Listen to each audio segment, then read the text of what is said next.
Hey guys, tonight we're taking a journey, not just through time, but through sand and sun, back to a place where a single river wasn't just a geographical feature, but the very pulse of a civilization. You feel the dry desert air, hot and still, prickling your skin as you stand on the edge of an endless expanse of ochre and gold. This isn't a vacation, by the way. Without air conditioning, bottled water, or even a decent pair of sunglasses, you probably won't survive this for long. So, before you get comfortable, take a moment to like the video and subscribe, but only if you genuinely enjoy what I do here. And hey, tell me where you're listening from in the comments, and what time it is for you right now. Now, dim the lights, maybe turn on a fan for that soft background hum, and let's ease into tonight's journey together. You stand on the very edge of existence, or so it feels. Around you, the vast, unforgiving Sahara stretches to the horizon. A boundless ocean of sand and rock, shimmering under a sun that tolerates no life. This is the Red Land, the Deshret, as the ancient Egyptians called it, a place of danger, chaos, and death. You feel the heat radiating from the ground, the fine grit of sand between your toes, and the overwhelming silence, broken only by the distant whisper of the wind. It's a landscape designed to make you feel insignificant, a tiny, fragile speck in an immense, indifferent world. You wonder, how could anyone, let alone an entire civilization, possibly survive here? Where would you find water? Where would you grow food? The very idea seems preposterous, like trying to build a skyscraper on a marshmallow. But then, just ahead, your eyes catch an impossible sight. A ribbon of vibrant green, cutting through the stark, arid landscape. It's a miracle, a shimmering line of life against the backdrop of desolation. This, my friends, is the Nile. And as you step closer, the air changes. It becomes cooler, heavier with the scent of damp earth, growing plants, and the faint, earthy aroma of the river itself. You hear the rustle of papyrus reeds, the chirping of insects, and the distant call of a bird. This is the Heqet, the Black Land, the fertile, life-giving strip that was ancient Egypt. It's a stark, almost unbelievable contrast, like finding a five-star resort in the middle of a desert wasteland. Except this resort was built by nature, and its amenities were, well, everything. The Nile wasn't just a river. It was the very bloodstream of ancient Egypt, a pulsating artery that sustained every single aspect of their civilization.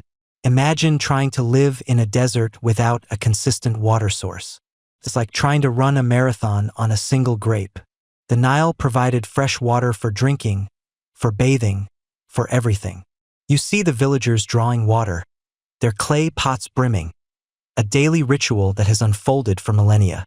You watch children splashing at its banks, their laughter echoing across the water. This river was their supermarket, their laundromat, their highway, and their spiritual home, all rolled into one. Basically, the ancient Egyptian version of a super app, but wet. The Greek historian Herodotus famously declared that Egypt was the gift of the Nile. And as you stand here, you truly grasp the profound truth of that statement. The Nile wasn't just water. It was fertile soil. Every year, long before modern dams tamed its flow, the Nile would swell, overflowing its banks and depositing a thick layer of nutrient-rich silt. This dark, rich mud, carried all the way from the Ethiopian highlands, revitalized the land, making it incredibly fertile. You watch farmers, their faces etched with the wisdom of generations, preparing their fields, knowing that this annual bounty would guarantee their survival. This annual inundation was a natural fertilizer program, centuries ahead of its time, ensuring that the same fields could be cultivated year after year without depleting their richness. It's a mainstream historical fact that the Nile is the longest river in the world, stretching over 6,650 kilometers, its reach extending far beyond Egypt's borders. But its greatest gift was the fertile black land it created right at their doorstep. Beyond agriculture, the Nile was the ultimate ancient superhighway. You see boats, large and small, dotting the river's surface. Some are simple reed boats, others larger wooden vessels laden with goods. Because the prevailing winds in Egypt typically blew south, against the river's current, boats could easily sail upriver. To travel downriver, They simply lowered their sails and let the current carry them. This unique geographical quirk meant that the Nile was a perfect two-way transport system, allowing for efficient movement of people, goods, and ideas throughout the entire kingdom. Forget Amazon Prime, the Nile was the ultimate delivery service. Just hop on a reed boat and your order of papyrus scrolls would be there. Eventually. Probably no tracking number, though. This unparalleled connectivity helped unify a vast land, fostering trade, communication, and a shared cultural identity that spanned thousands of miles. It was the backbone of their economy, enabling the distribution of agricultural surplus and the movement of building materials for those awe-inspiring temples and pyramids you've only seen in books. Every aspect of ancient Egyptian life, from the grandest pharaonic decree to the humblest farmer's daily routine, was inextricably linked to the Nile. Their calendar was based on its cycles: the Heqet, inundation; the Parate, growing season; and the Shimu, harvest. Their very concept of time and order, Ma'at, was intertwined with the river's predictable yet powerful rhythm. You see the mud brick homes built from the Nile's clay, the papyrus reeds harvested from its banks for scrolls, baskets, and even boats. Fish from its waters provided a vital source of protein. Even the animals they revered, like the crocodile and the hippopotamus, were creatures of the Nile, embodying its power and mystery. The Nile wasn't just a geographical feature. It was a deity, personified by the god Happy, depicted as a portly man with pendulous breasts, symbolizing the fertility and abundance he brought. He was worshipped with fervor, for without his annual generosity, there would be no Egypt. Historians still debate the precise extent to which early Egyptians understood the distant sources of the Nile, even as they worshipped its life-giving waters. Did they know it flowed from distant mountains and lakes, or was it simply a divine miracle that appeared each year? Regardless, their profound reverence for the river shaped their spiritual beliefs, their art, and their very cosmology. They relied on it more than we rely on coffee before 9 a.m., and that's saying something. Imagine for a moment a year without the Nile's flood. The fields would bake, the crops would wither, and starvation would quickly follow. The Nile was the difference between life and death, between prosperity and utter ruin. Its presence allowed for a settled existence, for the development of agriculture, for the specialization of labor, and ultimately, for the creation of one of the most enduring and fascinating civilizations in human history. It permitted a society to flourish that could build monuments to eternity, develop sophisticated writing systems, intricate religious beliefs, and complex social structures. All of this because of a river. So, as you stand there, feeling the cool breeze off the water, smelling the rich earth, and hearing the distant sounds of ancient life, you begin to understand. The Nile was more than just a river. It was the foundation, the sustainer, and the very soul of ancient Egypt. It nurtured their bodies, inspired their spirits, and dictated their very existence. And in a land where the sun could be merciless and the desert unforgiving, the Nile was the constant, benevolent provider, the source of all life. This profound harmony with nature, born out of necessity, led to an ingenuity that would surprise you. You stand on the dusty, parched banks of the Nile, the sun a relentless golden eye in the vast, cloudless sky. The river before you, while impressive, seems almost docile. A wide, slow-moving ribbon of blue-green, carving its path through an otherwise beige and brown landscape. You might even be tempted to dip your toes in, if you weren't so busy trying to swat away a particularly persistent fly. But don't let this calm facade fool you, my friend. This tranquil scene is merely the quiet before the greatest, most dramatic, and utterly essential annual show on Earth for the ancient Egyptians: the Nile's mysterious, life-giving, and occasionally terrifying flood. Imagine, if you will, living in a world where your entire survival, your very civilization, hinged on a single, massive annual natural phenomenon. No rain to speak of in your immediate vicinity, no vast underground aquifers to tap into with modern pumps. Just this one magnificent river. And every year, like clockwork, or rather, like a very unreliable clock, it would swell, burst its banks, and transform the entire valley. This wasn't just a bit of high water. This was an event of incredible power, a liquid force that reshaped the very landscape and the destiny of millions. You'd be living in a land divided, quite literally, by color. The Heqet, the black land, the fertile, life-giving soil right along the riverbanks, and the T3, the red land, the unforgiving desert that stretched endlessly beyond. And it was the annual flood, the Heqet as the Egyptians called it, that painted the Heqet black. What you might not immediately realize is that this wasn't just clear water overflowing.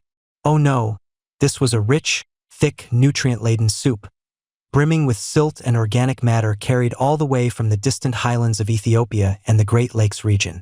When the waters receded, they left behind a fresh layer of this incredibly fertile black mud, ready to nurture crops like barley, wheat, and flax. It was nature's ultimate, all-you-can-eat buffet for the soil, a guaranteed annual delivery service of agricultural gold. You could practically hear the earth sighing contentedly as it soaked up all that goodness, ready to burst forth with life. The power of this inundation was immense. Think about it. An entire river, swelling to many times its normal width and depth, pushing out across thousands of square miles of flat floodplain. It wasn't a gentle trickle. It was a surge.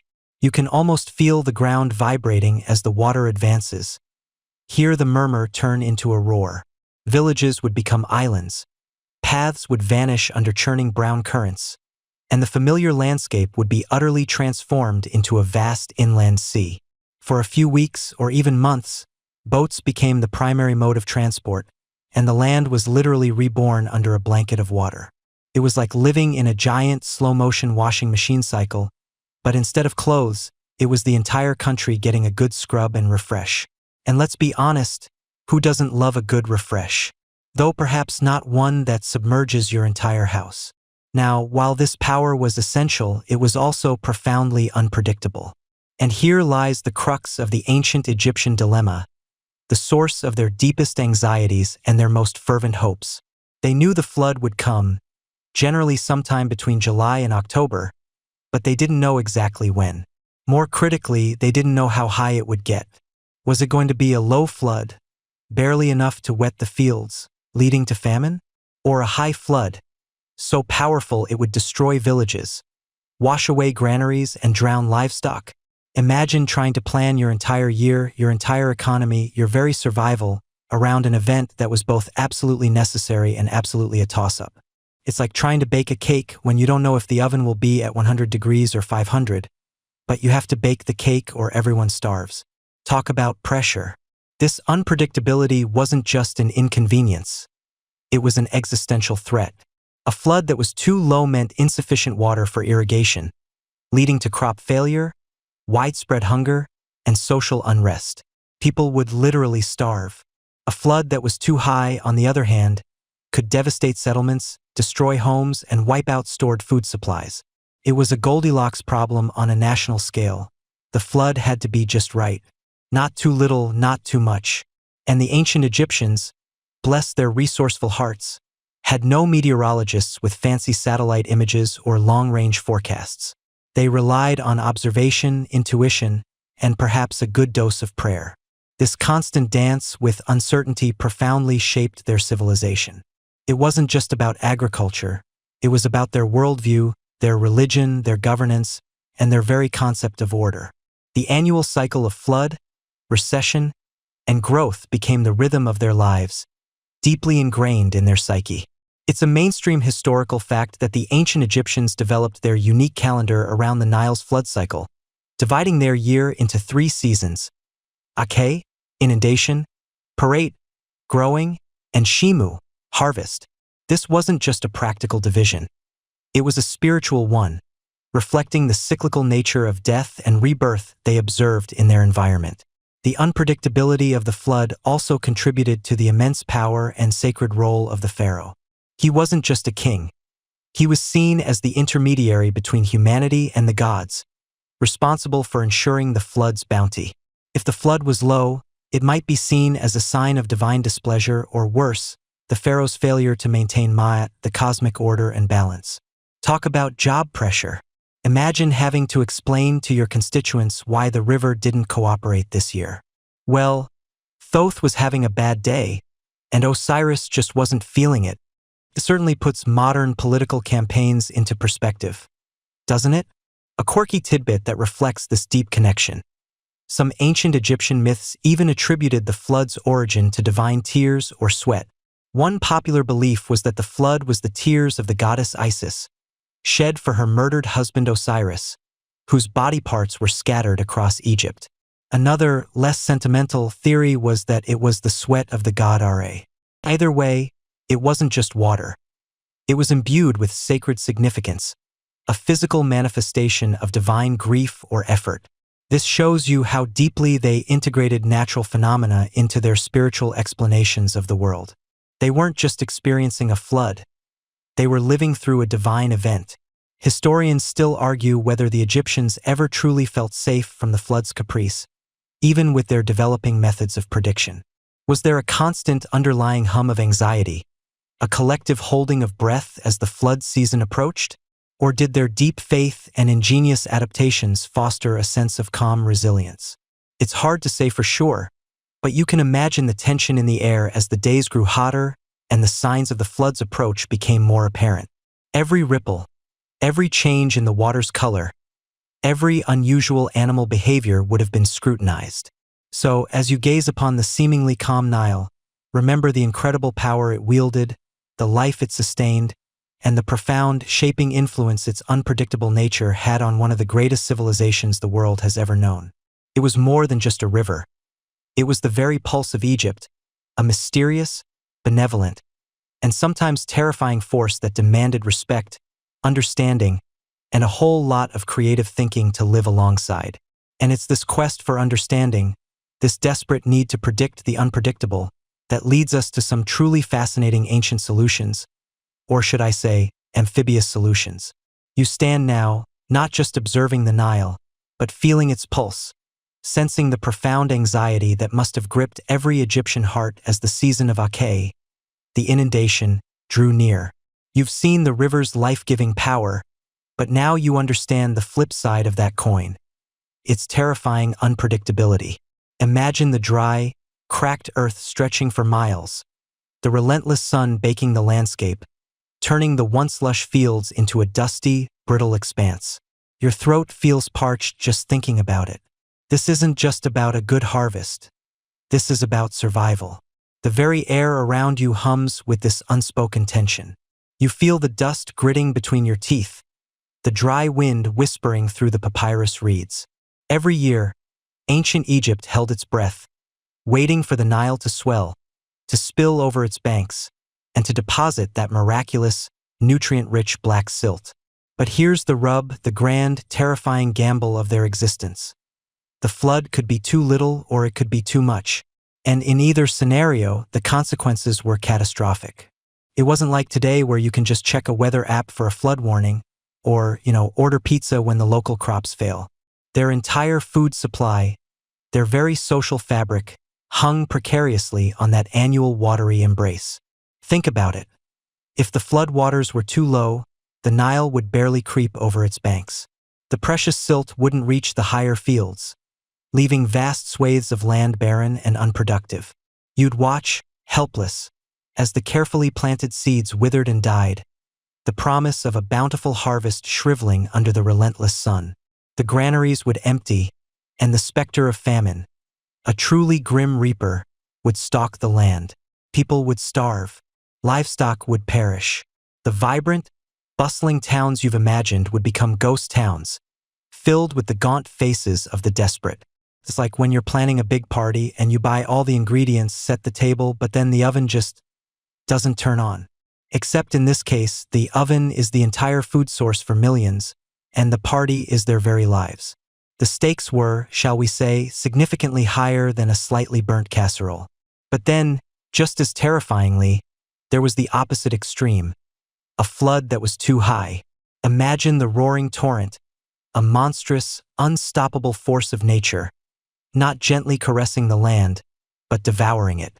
You'd see the water surge far beyond the usual floodplains, engulfing villages, sweeping away homes, destroying stored grain, and washing away the very fields it was meant to fertilize.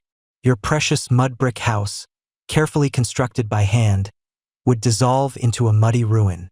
Your chickens, your goats, your entire livelihood, gone in a watery rush. It would be like trying to fill a teacup, but accidentally turning on a fire hose. All that hard work, all that anticipation, literally washed away. And while we complain about our insurance premiums today, imagine having absolutely no recourse, no safety net, when the river decides to redecorate your entire life with mud and ruin. So, the Goldilocks flood, not too high, not too low, but just right, was the holy grail. It was the difference between prosperity and poverty, between peace and widespread social unrest. For the ancient Egyptians, predicting the Nile's behavior wasn't a matter of academic curiosity or a fun little science project. It was the ultimate strategic imperative. It was the difference between life and death for countless individuals and the very stability of their entire civilization. You can practically feel the collective sigh of relief or the collective gasp of despair, depending on the flood's temperament. This critical need for accuracy wasn't just about the immediate danger. It was about timing. Knowing when the flood would arrive and how high it would be allowed for meticulous planning.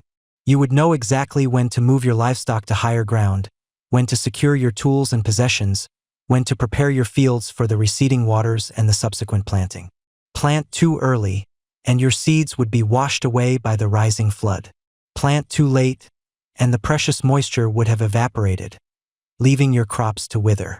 It was a delicate dance, a synchronized ballet with nature, where a misstep meant ruin. Imagine trying to catch a bus that only comes once a year, and you have no idea what time it arrives, or even if it's going to be a bus or a monster truck. That's the level of precision they needed. This constant, existential pressure forged a society deeply intertwined with its river. The pharaoh, as the living embodiment of the gods, was seen as responsible for the flood's benevolence. A good flood meant the pharaoh was in favor with the deities, ensuring agricultural success and therefore societal stability. A bad flood, however, could undermine the pharaoh's authority, leading to unrest and even rebellion. It was a high-stakes leadership role, far more intense than your average quarterly earnings report.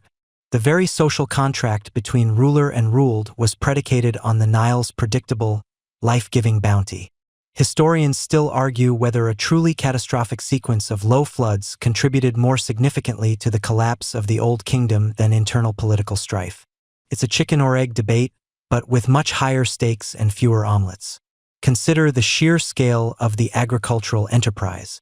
Ancient Egypt was, in essence, a giant farming machine powered by the Nile. Their prosperity was legendary, allowing for the construction of monumental temples and pyramids, the development of sophisticated arts and sciences, and the maintenance of a complex bureaucracy. This mainstream historical fact, that ancient Egypt's wealth and power were almost entirely dependent on the Nile's annual inundation, is not an exaggeration. It's the bedrock of their entire civilization. Without surplus grain, you don't have specialized artisans, priests, or scribes. You just have a lot of very hungry farmers. And then there are the quirky tidbits that highlight their ingenuity. Did you know that some ancient Egyptian granaries, particularly those built by the state, were designed with raised floors or even constructed on mounds to protect the precious stored grain from unexpected surges of the Nile? It wasn't just about predicting, it was about mitigating. They were doing rudimentary floodproofing before it was cool or even had a name. It's the ancient equivalent of putting your valuables on the top shelf when a hurricane is coming, except on a national scale, and if you mess up, everyone starves. No pressure, though. So you feel the weight of this ancient burden, the immense pressure to understand, to anticipate, to predict. Every ripple, every subtle change in the environment, every whisper of the wind became a potential clue. The urgency was palpable, a constant thrum beneath the surface of daily life. It wasn't just about getting by. It was about thriving, about building a civilization that would last for millennia.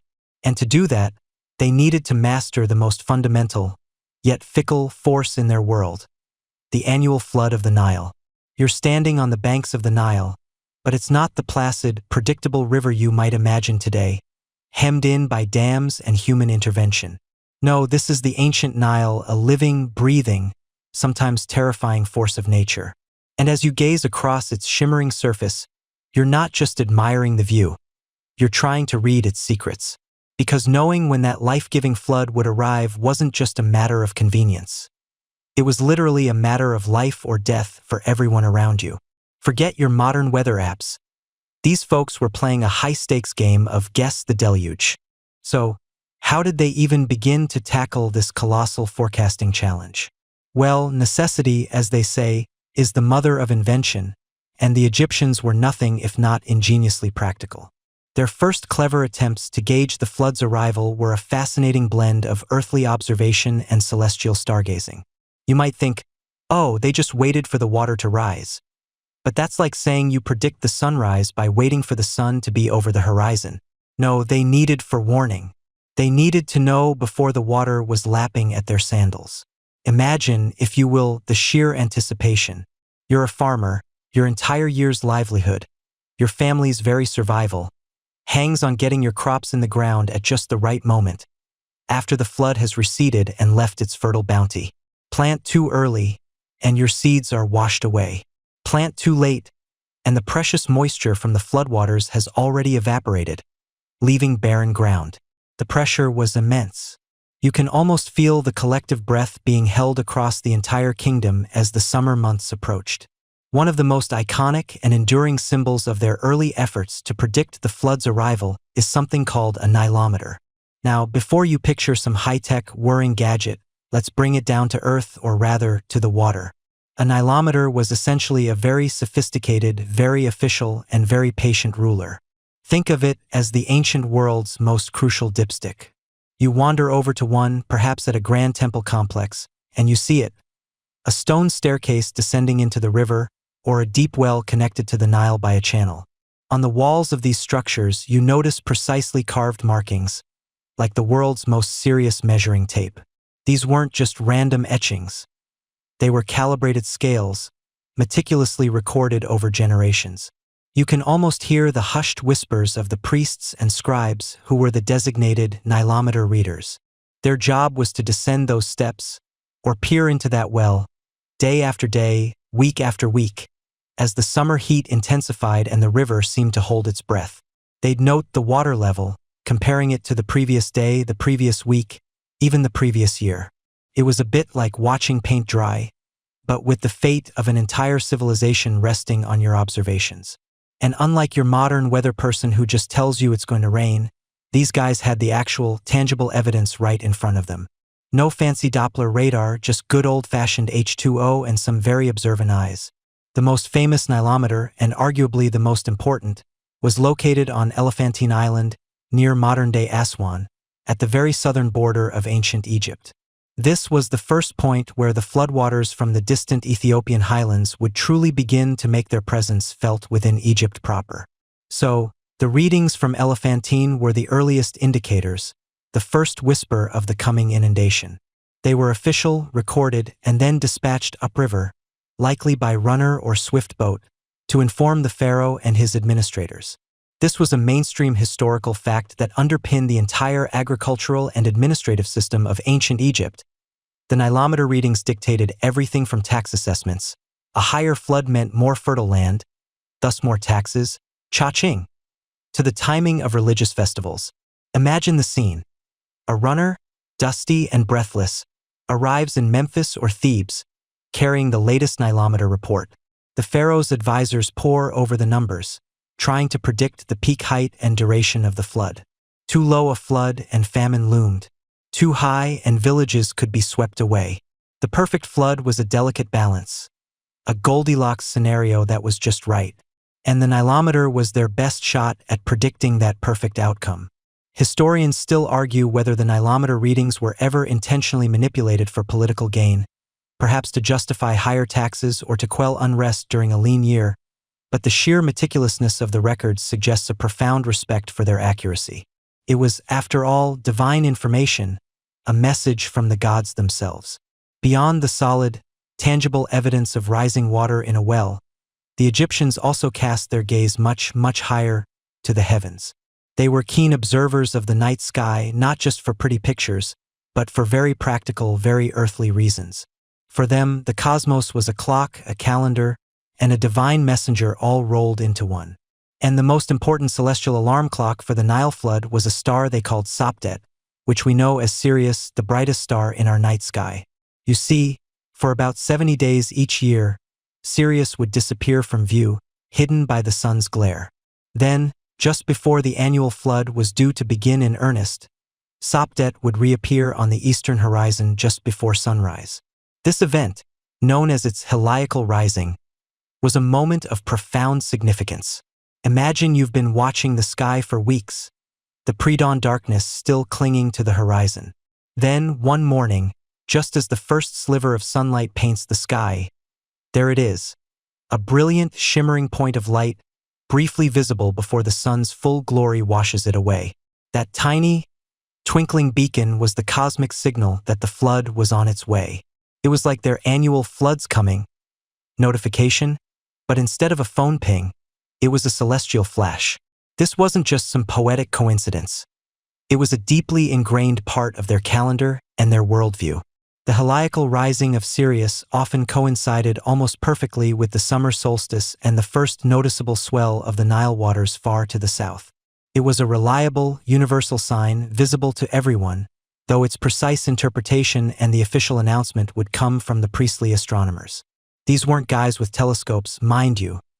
Their instruments were their keen eyes, their patient observation, and their incredibly detailed records passed down through generations. They were the original stargazers, but with a very serious job description. A quirky tidbit about this is that the Egyptians even oriented many of their temples, like the Karnak temple complex, to align with the rising and setting points of significant stars, including Sirius, underscoring the profound connection between their earthly structures and the celestial dance. So, you have these two powerful complementary methods, the very down-to-earth Nilometers, providing real-time physical measurements of the river's level, and the very up-in-the-sky celestial observations, offering a grand cosmic forewarning. The Nilometers were like the daily weather report, giving you the precise temperature, while Sirius was the long-range forecast, telling you what season to prepare for. They worked in tandem, painting a clearer picture of the flood's imminent arrival than either could alone. The ingenuity here is truly remarkable. Without advanced scientific instruments, without global communication networks, these ancient Egyptians developed a sophisticated system for predicting one of the most vital, yet unpredictable, natural phenomena in their world. They harmonized deeply with their environment, reading the subtle clues that nature offered, whether it was the steady creep of water up a stone pillar or the silent reappearance of a distant star. It was a testament to their observational skills, their dedication, and their profound understanding that their very existence was intertwined with the ebb and flow of that mighty river. And as you quietly watch the ancient Nile flow past, you can almost feel the collective sigh of relief that must have swept through the land when both the Nilometer and the stars gave their hopeful, life-affirming signals. You stand now, perhaps with your sandals sinking ever so slightly into the rich, dark mud at the very edge of the Nile's sprawling, life-giving marshlands. The air hums with insects, a symphony of buzzing and chirping, and the distant, rhythmic creak of a water wheel turns a slow, sleepy melody. But closer, much closer, you hear another sound, one that might initially just fade into the background noise of ancient Egypt. The croaking of frogs. Hundreds, thousands of them. They are everywhere. They are the background static of the Nile. For generations, perhaps for millennia, these amphibians were simply frogs. They were part of the scenery, a squishy, hopping, sometimes surprisingly loud, component of the ecosystem. You'd see them leap from lily pads, eyes bulging, snatching a fly with a lightning-fast tongue. You'd probably step over them or around them or occasionally, if you were a particularly clumsy farmer, on them. Oops, my bad, little guy. Didn't see you there. Hope you're okay. They were food for birds, snacks for snakes, and a general nuisance if you were trying to get some peace and quiet after a long day tilling the fields. They were just creatures of the marsh.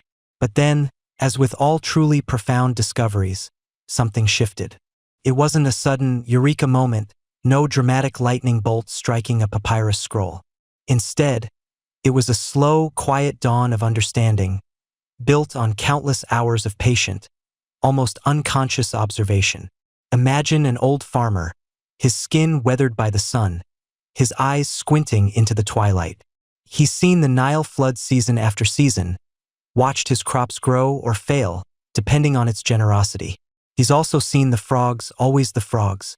He notices patterns. Perhaps one year, he remarks to his neighbor, "The frogs are really loud tonight, aren't they? More than usual." And then, a few days later, the river starts to swell just a little at first, then more. Coincidence? Maybe. But then it happens again. And again. The frogs, those seemingly insignificant little blobs of green and brown, start to connect themselves to the biggest, most vital event in their lives, the Nile's annual inundation. You see, the ancient Egyptians were master observers of their natural world. Their very survival depended on it. They knew the stars, the seasons, the habits of every animal that shared their landscape. It wasn't just about farming. It was about living in harmony, or at least in informed coexistence with their environment. And among all the creatures, the frogs, with their intimate connection to water, their amphibious lifestyle, presented a unique case study. They weren't just in the water, they were the water in a biological sense. Their very existence was intertwined with its presence and its levels. Think of it like this. If you lived in a house where the plumbing was a bit iffy, and every time your grumpy old neighbor's dog started barking excessively, your pipes burst a day later, you'd eventually stop blaming the dog for being a nuisance and start seeing it as a furry, four-legged plumbing predictor. You wouldn't be mad at the dog. You'd be listening for its barks.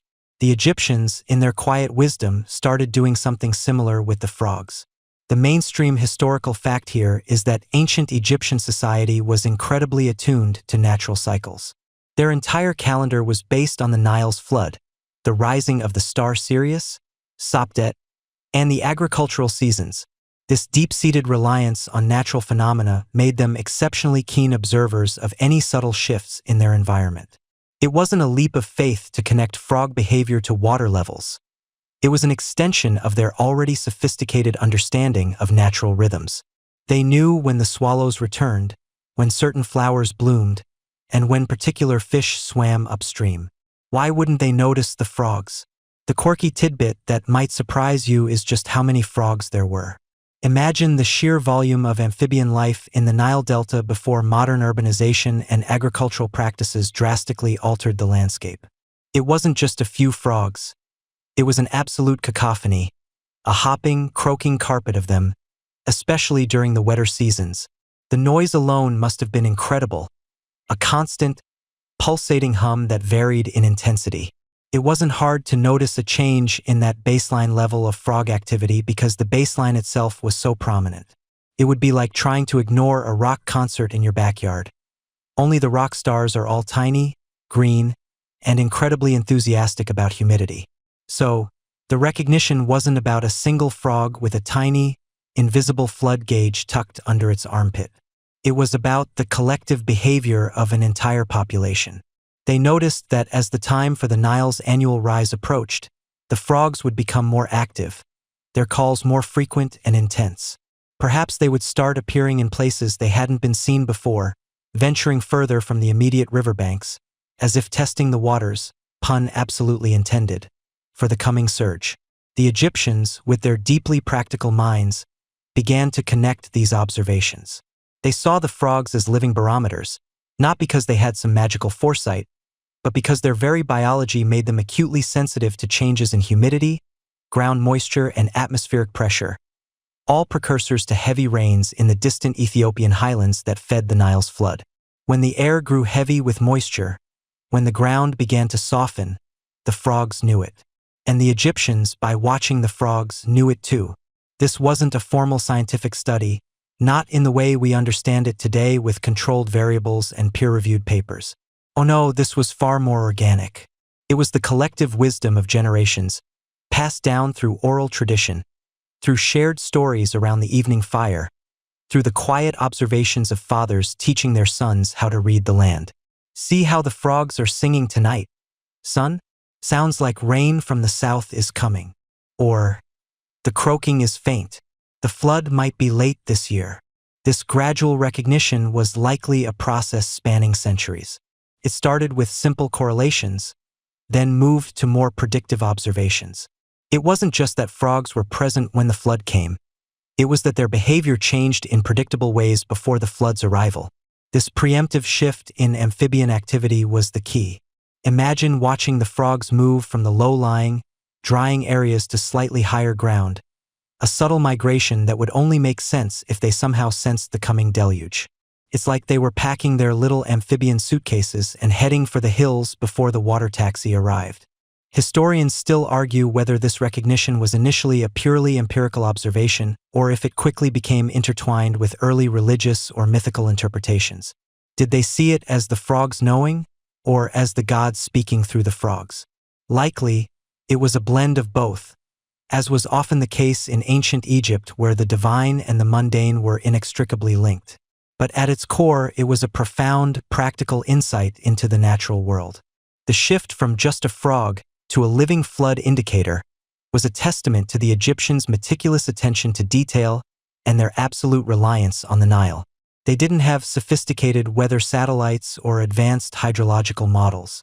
Their tools were their eyes, their ears, and their accumulated wisdom. And in the humble, croaking, hopping frog, they found a surprisingly reliable messenger from the mighty river itself.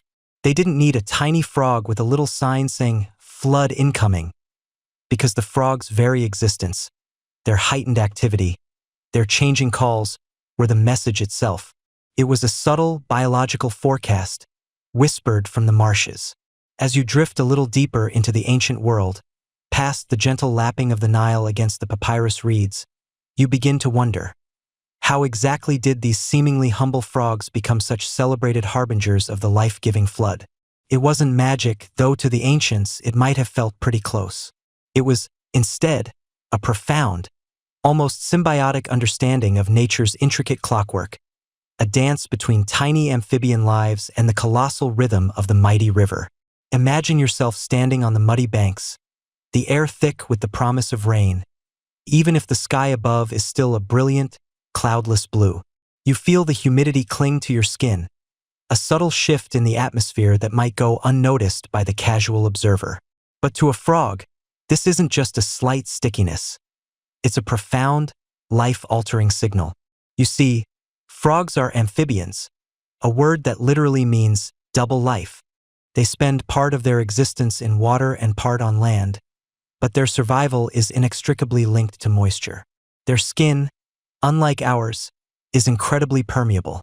It breathes, it absorbs water, and it's exquisitely sensitive to changes in humidity and atmospheric pressure. Think of it like a living, breathing, slime-covered barometer. A really, really sensitive barometer. So, as the distant rains in the Ethiopian highlands swelled the Nile, sending its watery vanguard creeping northwards, the air along the riverbanks would subtly shift. The humidity would climb. The ground would begin to feel a touch softer. Perhaps the tiniest trickles of water, unseen by human eyes, would begin to seep into the soil. For the frogs, many of whom had spent the long, scorching dry season in a state of aestivation, a kind of deep, protective slumber, buried deep in the cool, damp mud. These subtle changes were like a wake-up call.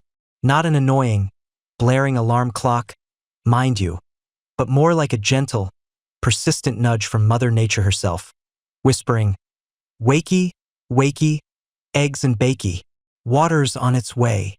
You realize that for many of these Nile-dwelling amphibians, their very survival hinged on the flood. The dry season was a time of hardship, often forcing them into a state of suspended animation, their metabolic rates slowing to a crawl. But the Heqet, the annual inundation of the Nile, typically beginning in mid-July and peaking in September, was their season of rebirth and abundance. This mainstream historical fact about the timing of the flood is crucial because it aligns perfectly with the frogs' life cycles. They needed the vast, sprawling sheet of water to lay their eggs, to nurture their tadpoles, and to find abundant food. Without the flood, their lineage would simply cease. So, when those first subtle shifts in humidity and pressure arrived, it was like the opening act of a grand biological drama. You might notice the earth around you, seemingly solid moments before, now showing tiny cracks as something stirs beneath. Then, a small, muddy lump might emerge, slowly, deliberately, shaking off the last vestiges of its long nap. This emergence from the mud was a primary signal. It meant the frogs, with their deep, innate wisdom, felt the flood was near enough to risk coming out of their safe, subterranean cocoons. It's like they were checking their internal weather app, deciding it was finally time to ditch the pajamas and get ready for the big party. And what a party it was! The most obvious, and perhaps most captivating, indicator of the impending flood was the chorus of frog calls. As the water levels began to imperceptibly rise, and the promise of new breeding grounds became a reality, the male frogs would begin to call, and call, and call some more. Each species had its own distinctive croak, trill, or chirp. You might hear the deep, resonant ribbit of a larger species, or the rapid, almost insect-like chirping of a smaller one. It wasn't just random noise. It was a symphony of survival, a desperate, yet hopeful, advertisement for mates. Think of it.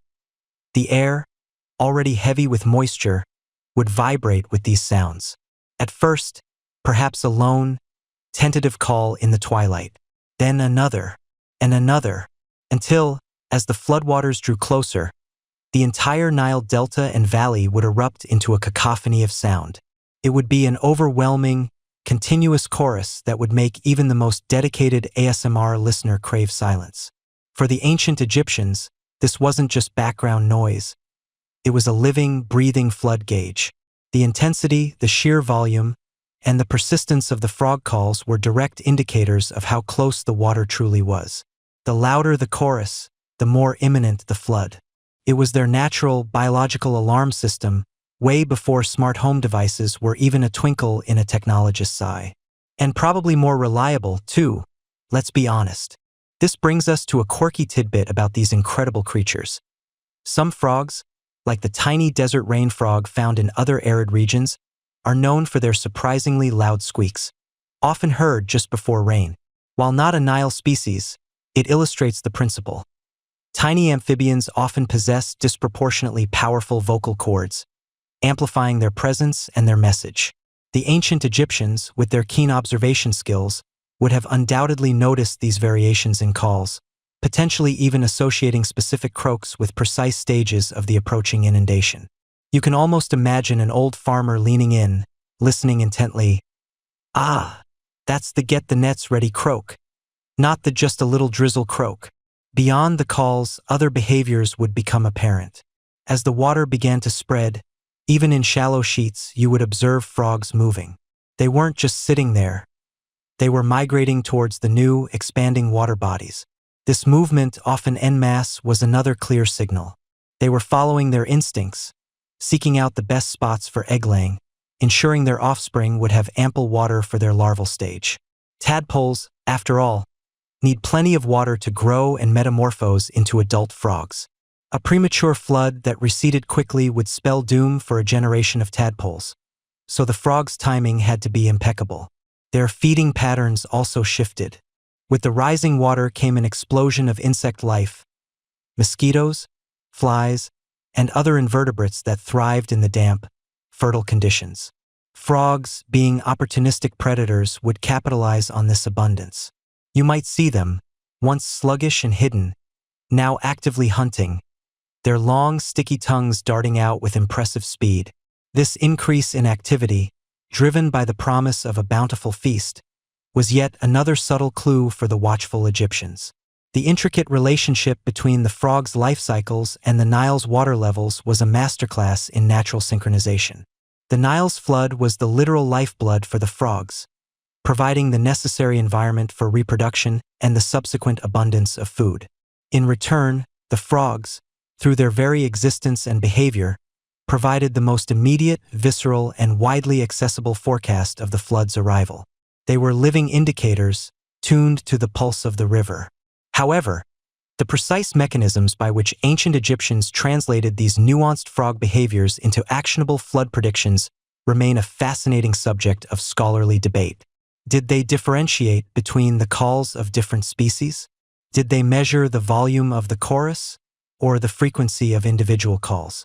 Was it a combination of all these factors, alongside the visual cues of frog emergence and movement? We can only infer from their clear reliance on these creatures. You might be thinking, But couldn't a sudden rain shower trigger this? A valid question. But the Nile flood wasn't just a local rain shower. It was a massive, predictable, annual event driven by monsoon rains thousands of miles away. The subtle, long-term atmospheric shifts preceding that specific large-scale event would have been distinct from a localized downpour. The frogs, having evolved over millennia in the specific ecosystem, were attuned to the unique environmental signatures of the Nile's impending inundation, not just any random precipitation. They were the ultimate bioindicators, deeply integrated into the ecosystem's grand design. So, as you listen to the imagined chorus of ancient frogs, a sound that might have once lulled weary farmers to sleep, you begin to truly grasp the depth of observation required. It wasn't just about seeing a frog. It was about understanding its entire life, its needs, its responses to the environment. It was about recognizing that these small, unassuming creatures, with their permeable skin and powerful vocal cords, were not just inhabitants of the Nile, but integral parts of its grand, life-giving cycle, providing an invaluable service to the civilization that thrived upon its banks. They were nature's own squishy, green meteorologists, working tirelessly, and perhaps a little loudly, to ensure the survival of an entire civilization. As you drift along the imagined currents of the Nile, past whispering papyrus reeds and the lazy sway of lotus blossoms, you begin to understand that not all frogs are created equal in the eyes of an ancient Egyptian priest or farmer. Oh no! While any croak might have caught your ear, the true masters of flood prediction knew which voices to listen for, which tiny, cold-blooded bodies held the most crucial secrets of the coming inundation. You're about to meet the key players in this grand amphibian opera, the specific frog species whose very existence was a living, breathing barometer for the Nile's life-giving bounty. It's like having multiple weather apps, but instead of glowing screens, you're relying on the subtle shifts in a frog's croak. And let me tell you, one of them probably had better battery life. First up, let's talk about the undisputed star of the show, the aquatic maestro of the Nile, the Levant green frog, or as you might affectionately call it in your sleepy haze, the Nile green croaker. Imagine a frog the size of your palm, perhaps a bit larger, with skin the color of sun-drenched emeralds, often dappled with darker spots, its belly a creamy white. These aren't your average puddle jumpers. These are serious water enthusiasts. You'd find them almost exclusively in or very near the permanent waters of the Nile, its irrigation canals, and the sprawling delta marshes. They live for the water, practically swimming before they can hop. Their calls, a deep, resonant croak often described as a raricraric, or a series of guttural chuckles, are the first clue. As the dry season wore on, and the Nile seemed to shrink into its banks, these green sentinels would become less vocal, perhaps even retreating slightly into deeper, cooler water. But then, a shift. You'd feel it in the air first, a subtle increase in humidity, a heaviness that promised something more than just another scorching day. And that's when the Nile green croaker would begin its chorus. Not just a sporadic call, but a symphony, a cacophony of croaks that swelled in volume and intensity. This wasn't just them feeling frisky.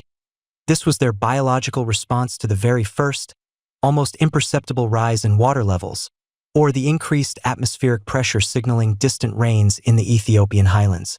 Their breeding season, which typically began with the onset of the floods, meant their calls were a frantic, unmistakable signal that the water was indeed coming. Imagine the Egyptians listening, perhaps initially scoffing, then realizing, oh, they're serious this time. Better get the boats ready and move the goats. It was a living, breathing siren song for the Nile's embrace. Next, slithering, or rather hopping, into the spotlight, we have the more terrestrial, yet equally vital African common toad, a sturdy, no-nonsense amphibian you might rename the desert edge toad. Unlike its greener, more aquatic cousin, this toad is built for resilience. You'd recognize it by its rough, warty skin, often in shades of brown, gray, or olive, and its more squat, robust body. These toads are less dependent on constant immersion in water, preferring damp soil, burrows, or shaded crevices near the Nile's banks.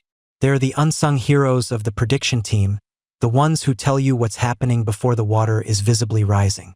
During the scorching hot, dry months, the desert edge toad would often aestivate, burying itself deep in the cool, damp earth, sometimes for months on end, waiting out the harsh conditions. But with the first whispers of the flood, the increasing humidity, the subtle rumbling of distant storms carried on the wind, these toads would begin to stir. You'd see them emerging from their subterranean slumber, often in greater numbers than usual, their eyes blinking against the unfamiliar light. Their calls are different too. A series of short, rasping trills or a more drawn-out, almost mournful croak, less about advertising for mates and more about general activity. This mass emergence, this collective "we're awake" from thousands of toads, was a profound indicator. It signaled that the ground itself was sensing the change, that the very air was pregnant with the promise of water. It was a quieter, perhaps more subtle clue than the green croaker's boisterous party, but no less significant. Historians still argue whether the Egyptians distinguished between the nuances of toad calls versus frog calls, but the sheer visual evidence of a toadpocalypse emerging from the earth would have been hard to miss. Finally, let's turn our attention to the more elusive, yet equally informative mascarene grass frog, a delicate creature you might think of as the whispering reed jumper. These are smaller, sleeker frogs, often a mottled green or brown, perfectly camouflaged among the dense grasses and reeds that lined the Nile's banks and filled its peripheral marshes. They're less about deep water and more about the expanding edges of the wetland, the areas that would be submerged first as the flood swelled. Their calls are often described as a soft, rhythmic click or a series of rapid chirps, almost like insects, blending into the symphony of the marsh. What made the whispering reed jumper so valuable was its sensitivity to the expansion of its habitat. As the Nile began its gentle swell, pushing water into previously dry or semi-dry grassy areas, these frogs would become incredibly active. You wouldn't just hear them. You'd see them, leaping from blade to blade, their tiny forms darting through the newly damp undergrowth. Their presence in areas where they hadn't been seen for months, their calls echoing from places that were once dry land, was a clear sign that the water was not just rising in the main channel but was beginning to seep and spread across the floodplains. It was like watching a living, breathing tide indicator, showing the subtle creep of the Nile's embrace before it became a roaring torrent. This particular species, being smaller and less conspicuous, required a keen, experienced eye to spot, but its subtle movements offered invaluable early warnings, especially for agricultural planning. After all, knowing the exact spread of water meant knowing where to plant and where not to. Did you know that the ancient Egyptians, as a mainstream historical fact, meticulously divided their year into 3 seasons based directly on the Nile's flood cycle: Heqet, inundation; Paret, growth; and Shimu, harvest? The frog's calendar was a vital guide for this annual rhythm. So, you see, it wasn't just a frog. It was the booming voice of the Nile green croaker signaling the water's imminent arrival, the mass emergence of the desert edge toad from its earthen slumber indicating a shift in atmospheric conditions, and the quiet, spreading presence of the whispering reed jumper marking the subtle advance of the floodwaters into the marginal lands. Each species offered a unique piece of the puzzle, a distinct clue in the grand, watery mystery of the Nile. The ancient Egyptians, in their infinite wisdom and deep connection to their environment, didn't just hear frogs. They listened to them, discerning the subtle dialects of different species, piecing together a complex, living forecast. It's almost enough to make you want to go out and hug a toad, isn't it? Just kidding, probably best not to. They have very specific ideas about personal space. Now, as you stand on the banks of the Nile, the gentle breeze rustling the papyrus stalks, you've moved beyond merely recognizing the frog as a potential indicator. You're about to dive into the truly fascinating part: how the ancient Egyptians took this intuitive understanding and turned it into something approaching a science. Imagine, if you will, the sheer dedication required, the patience, the almost meditative focus. This wasn't just a casual glance out the window. This was systematizing frog observation. You begin to grasp the lives of 2 distinct groups who became the primary frog watchers: the humble farmer, whose very existence was tied to the river's bounty, and the revered priest, who sought to understand and interpret the divine will expressed through nature. Both, in their own ways, became meticulous observers, their eyes and ears finely tuned to the subtle language of the amphibians. Picture yourself first as a farmer. Your day begins before dawn, the air still cool and damp, carrying the earthy scent of the river. You trudge towards your fields, already thinking about the coming inundation. Your life, your family's future, depends on its timely arrival and its appropriate height. As you approach the irrigation canals that crisscross your land, or the edges of the marshy pools that the landscape, your gaze naturally falls upon the water's edge. This isn't just a place to wash your hands. It's your personal biological sensor station. You aren't looking for just any frog. You're looking for patterns. Are the familiar Nile River frogs, the Rana nilotica, or perhaps the tiny, agile Bufo regularis, more abundant today than yesterday? Are they perched on the very tips of the reeds, seemingly trying to get a better view of the sky? Or are they hunkered down, almost submerged? You notice the subtle shift in their skin moisture. Does it seem drier, indicating a prolonged period of heat, or more glistening, hinting at a change in atmospheric pressure? And then there's the sound. Oh, the symphony of croaks. You might think a frog is just a frog, and a croak is just a croak. But to the ancient Egyptian farmer, this was a nuanced language. Is the chorus louder tonight than last?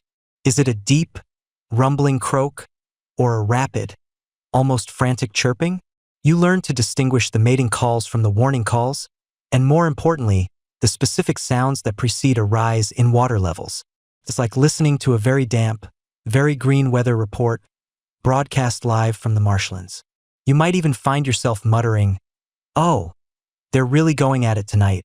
Must mean something big is coming." And you'd be right to assume so.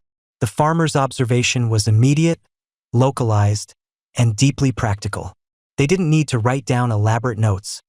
Their data was etched into their memory, passed down from father to son, mother to daughter.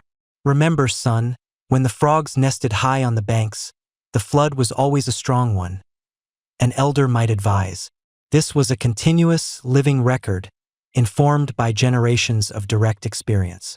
They might even have a favorite lucky frog spot near their hut, a small muddy patch where they check daily, like a modern-day farmer checking a rain gauge, except this gauge could hop. Now shift your perspective to the priests. These were the intellectuals of ancient Egypt, the keepers of knowledge, the intermediaries between the human and divine realms. While the farmer's observations were about immediate survival, the priests sought a grander, more holistic understanding. Their observation sites were likely more formalized, perhaps sacred pools within temple complexes, or specific stretches of the Nile that were considered particularly auspicious. Imagine a priest, robed in linen, approaching a calm, reedy pool at dawn. He's not just looking at the frogs. He's observing the entire ecosystem. He notes the dew on the lotus leaves, the behavior of the birds, the subtle changes in the water's color. But the frogs, those tiny, potent symbols of creation and rebirth, hold a special place. For the priests, the frogs were not just biological indicators. They were messengers from the gods, their actions imbued with deeper meaning. The priests might have employed a more structured approach. While definitive evidence of frog ledgers is scarce, historians still argue whether their systematization involved extensive written records or was primarily an elaborate oral tradition. It's plausible they used some form of notation, perhaps simple hieroglyphic symbols etched onto clay tablets or papyrus, marking the intensity of croaking, the number of eggs laid, or the migration patterns observed.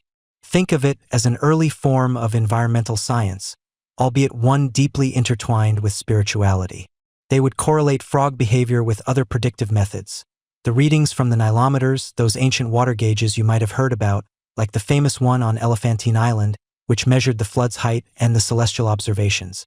The heliacal rising of Sirius, the dog star, was a crucial astronomical marker for the flood's approach, a mainstream historical fact that underscores the Egyptians' sophisticated understanding of the cosmos. But what if Sirius rose as expected, yet the frogs were strangely silent? This discrepancy would trigger further scrutiny, a deeper dive into the amphibian signs. The priests would be particularly interested in the breeding cycles. The appearance of vast numbers of frog eggs, or the sudden explosion of tadpoles in the shallows, wasn't just a sign of life. It was a potent omen. Frogs typically breed when conditions are favorable, when there's enough water and a promise of more to come. So, a sudden surge in reproductive activity indicated that the frogs, in their ancient wisdom, were anticipating a significant influx of water. It was as if the entire amphibian population was collectively declaring, "It's coming! Get ready!" A quirky tidbit here. Some scholars suggest that certain temple complexes might have even maintained dedicated frog pools, where specific species were encouraged to thrive, allowing for controlled, consistent observation. Imagine a priest meticulously tending to his frog garden, a very, very damp oracle. It's like having a living, breathing, croaking supercomputer. Though admittedly, one that's a bit hard to troubleshoot when it crashes. The systematization wasn't about building a single, universal calendar based purely on frogs.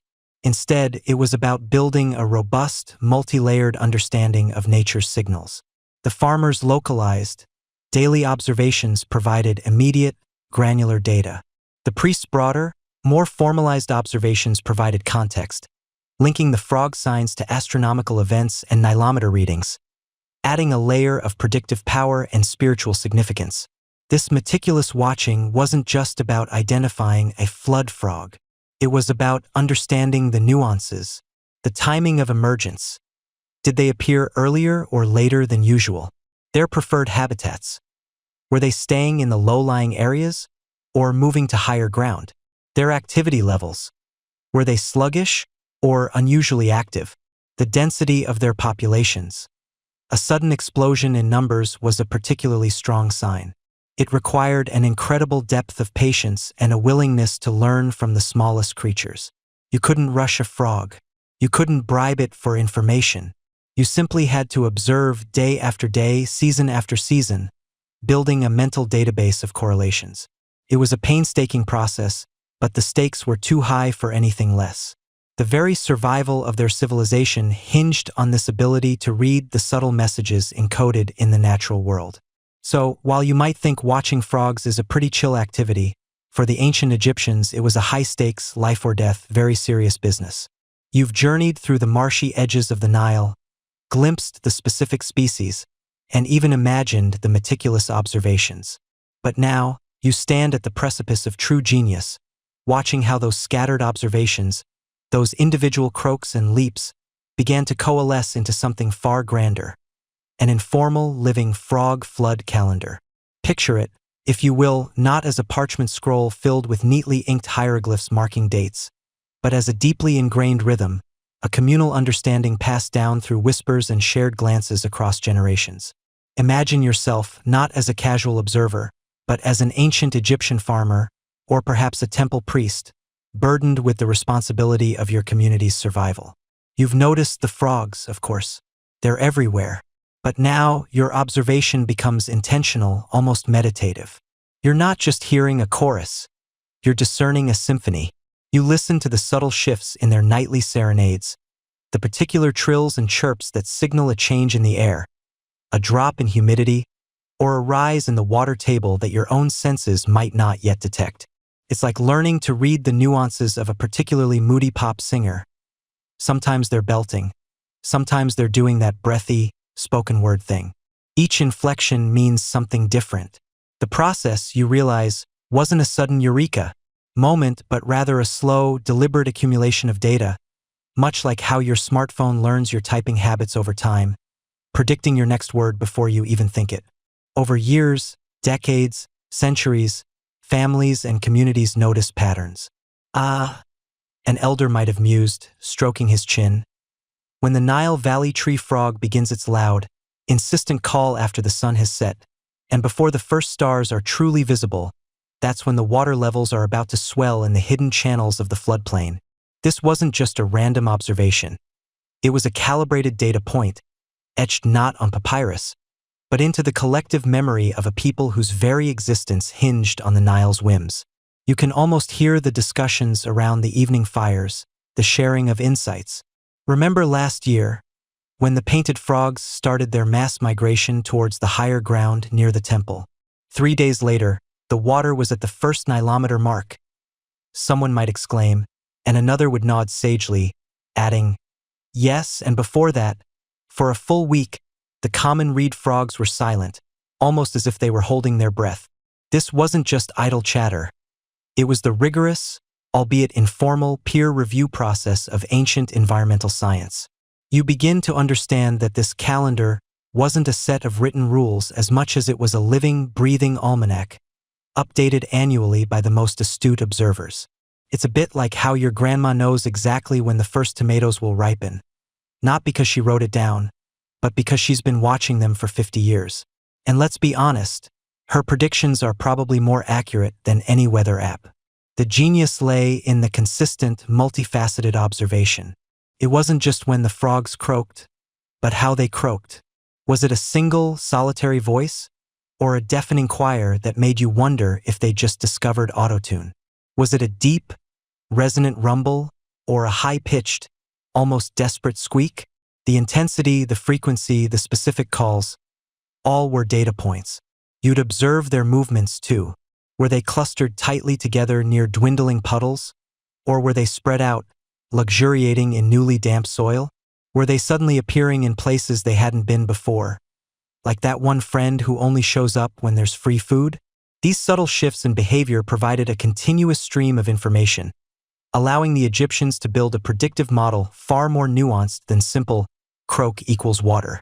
This informal frog calendar would have been deeply intertwined with the existing Egyptian civil calendar, a remarkably precise system that typically consisted of 365 days, divided into 12 months of 30 days each, plus 5 epigomenal days. This calendar was crucial for organizing festivals, religious rites, and, most importantly, the agricultural year. However, its fixed nature meant it couldn't perfectly predict the exact day or intensity of the Nile's flood, which varied from year to year. That's where the frogs came in, providing the real-time, fine-tuning adjustments. While the civil calendar might tell you the season of inundation, the frogs told you the moment. It was the difference between knowing summer is coming and the ice cream truck is 3 blocks away. One quirky tidbit suggests that some early observations might have even involved listening to the direction of the frog sounds. Imagine a priest standing by the river at dawn, turning his head slowly, discerning if the loudest chorus was coming from the south, indicating distant rains upstream, or from the east, suggesting local water movements. This could be a fringe theory, of course, a poetic interpretation rather than a documented method, but it speaks to the depth of their observational prowess. The Egyptians were masters of listening to their environment, and the frogs were simply one of the clearest voices in the natural choir. Historians still argue whether this frog calendar was a universal, formalized system applied across all of Egypt, or if it was more of a localized, community-specific set of traditions. Was there a central frog forecasting bureau in Memphis? Or was it a patchwork of regional wisdom, each village having its own resident frog whisperer? It's likely the latter, a testament to the decentralized ingenuity that often characterized ancient societies. Each community, deeply attuned to its immediate surroundings, would have developed its own particular nuances to the frog-based predictions, calibrated to the specific microclimates and water dynamics of their stretch of the Nile. The process of crafting this calendar was fundamentally about correlating events. They'd note the specific frog behaviors, then observe the Nile's response. When the male Cassina senegalensis starts its loud, resonant plunk-plunk call for 3 nights straight, the floodwaters will begin to creep into the lowest fields within the week. This wasn't guesswork. It was empirical data collection over generations. The accuracy of these predictions would have directly impacted agricultural cycles, allowing farmers to prepare their fields, move livestock to higher ground, and store grain at precisely the right time. An early or late flood could spell disaster, so the stakes were incredibly high. This wasn't just a quaint observation. It was life or death decision-making. Think of it as a living, breathing algorithm. The input was the frog behavior, the processing was the collective wisdom and memory, and the output was the actionable intelligence for survival. It was a sophisticated system built on intuitive understanding and meticulous attention. The priests and scribes might have maintained records of flood heights and dates, but the farmers, the ones with their feet in the mud and their ears to the ground, were the ones reading the subtle daily signals from their amphibious neighbors. It was a beautiful synergy between academic record-keeping and grassroots ecological knowledge. You could say the frogs were the original big data providers, and the Egyptians were just incredibly good at processing it without a single computer. The continuous nature of the Nile's annual cycle meant that this calendar was constantly being refined. Each year brought slight variations in rainfall in the distant Ethiopian highlands, affecting the flood's timing and intensity. The frogs, as sensitive barometers of moisture and temperature, would adjust their behavior accordingly, providing new data points. So, the frog calendar wasn't static. It was dynamic, adapting to the subtle shifts in the environment, much like a seasoned sailor reads the wind and waves. It was a testament to their profound connection to nature, an understanding that went far beyond mere utility, bordering on a deep reverence for these humble creatures that held such vital clues. You can almost feel the anticipation in the air as the flood season approached. The low hum of the insects, the scent of the drying earth, and then the growing chorus of the frogs. Each croak, each leap, each subtle shift in their presence, a piece of the puzzle. It wasn't just about survival, it was about harmony. The Egyptians didn't just use the frogs. They listened to them, learned from them, and in doing so, integrated themselves more deeply into the natural rhythms of their extraordinary land. You've now journeyed with us through the practical, almost scientific, realm of ancient Egyptian frog observation. You've seen how these little green, or sometimes brown, amphibians became living barometers, their croaks and movements whispering secrets of the Nile's impending bounty. But as you know, in ancient Egypt, the line between the practical and the divine was often as thin as a papyrus reed.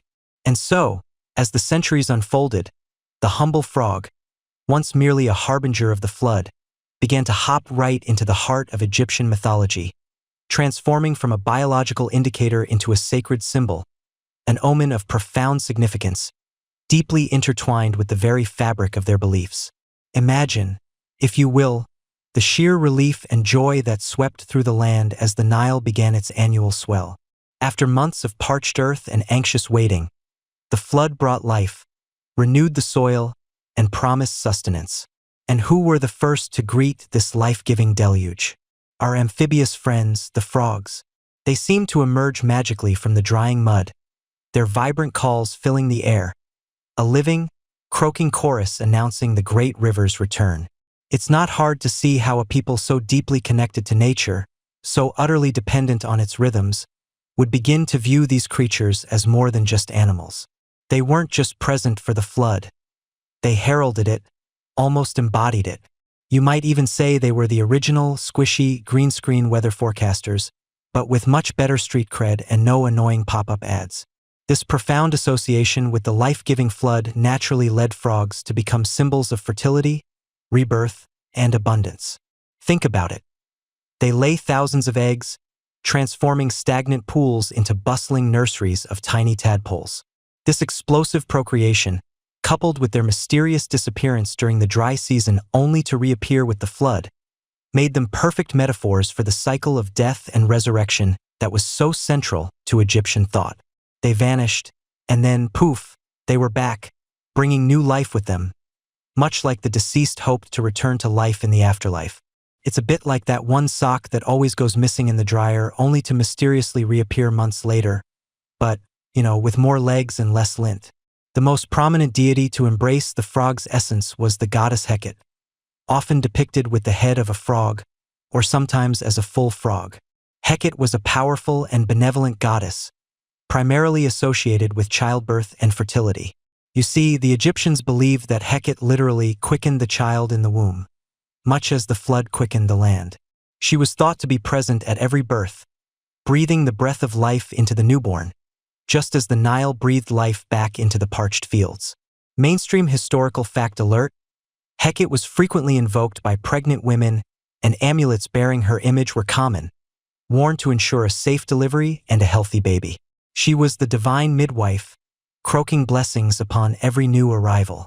Imagine your doctor showing up with a frog head. Probably wouldn't inspire much confidence today, but back then, it was the ultimate sign of divine assistance. But Heqet wasn't the only frog-headed player in the Egyptian pantheon. Delving deeper into the primeval myths, you encounter the Ogdoad of Hermopolis. This was a group of 8 primordial deities, 4 male and 4 female, who represented the chaos and watery abyss that existed before creation. And guess what? The 4 male deities of the Ogdoad were depicted with frog heads, while their female counterparts had snake heads. These 8 beings were believed to have stirred the primeval waters, known as Nun, from which the world eventually emerged. They were the very embodiment of the watery, chaotic forces that ultimately led to order and creation. So, the frog in this context wasn't just about the annual flood. It was about the very origins of existence, the bubbling, teeming essence of creation itself.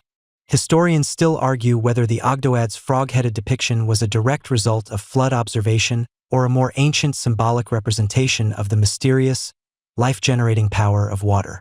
Either way, it cemented the frog's place in the highest echelons of Egyptian cosmology. This deep symbolic resonance meant that frogs were treated with immense respect. You wouldn't just step on a frog willy-nilly. That would be like kicking a sacred cow or, well, a sacred frog. Their image appeared in various forms, not just on amulets. You might find frog motifs on pottery, tomb paintings, and even small decorative items. These weren't just pretty pictures. They were imbued with the power of fertility, rebirth, and protection. A frog amulet, for instance, wasn't just a charm. It was a tangible link to Heqet, a tiny piece of divine assurance that life would continue, that the river would rise, and that the family would flourish. It's a bit like carrying a good luck charm, but instead of a rabbit's foot, you've got a tiny, potentially slimy, symbol of cosmic creation in your pocket. The transition from practical predictor to sacred symbol was a natural evolution born from observation and reverence. The Egyptians didn't just see frogs.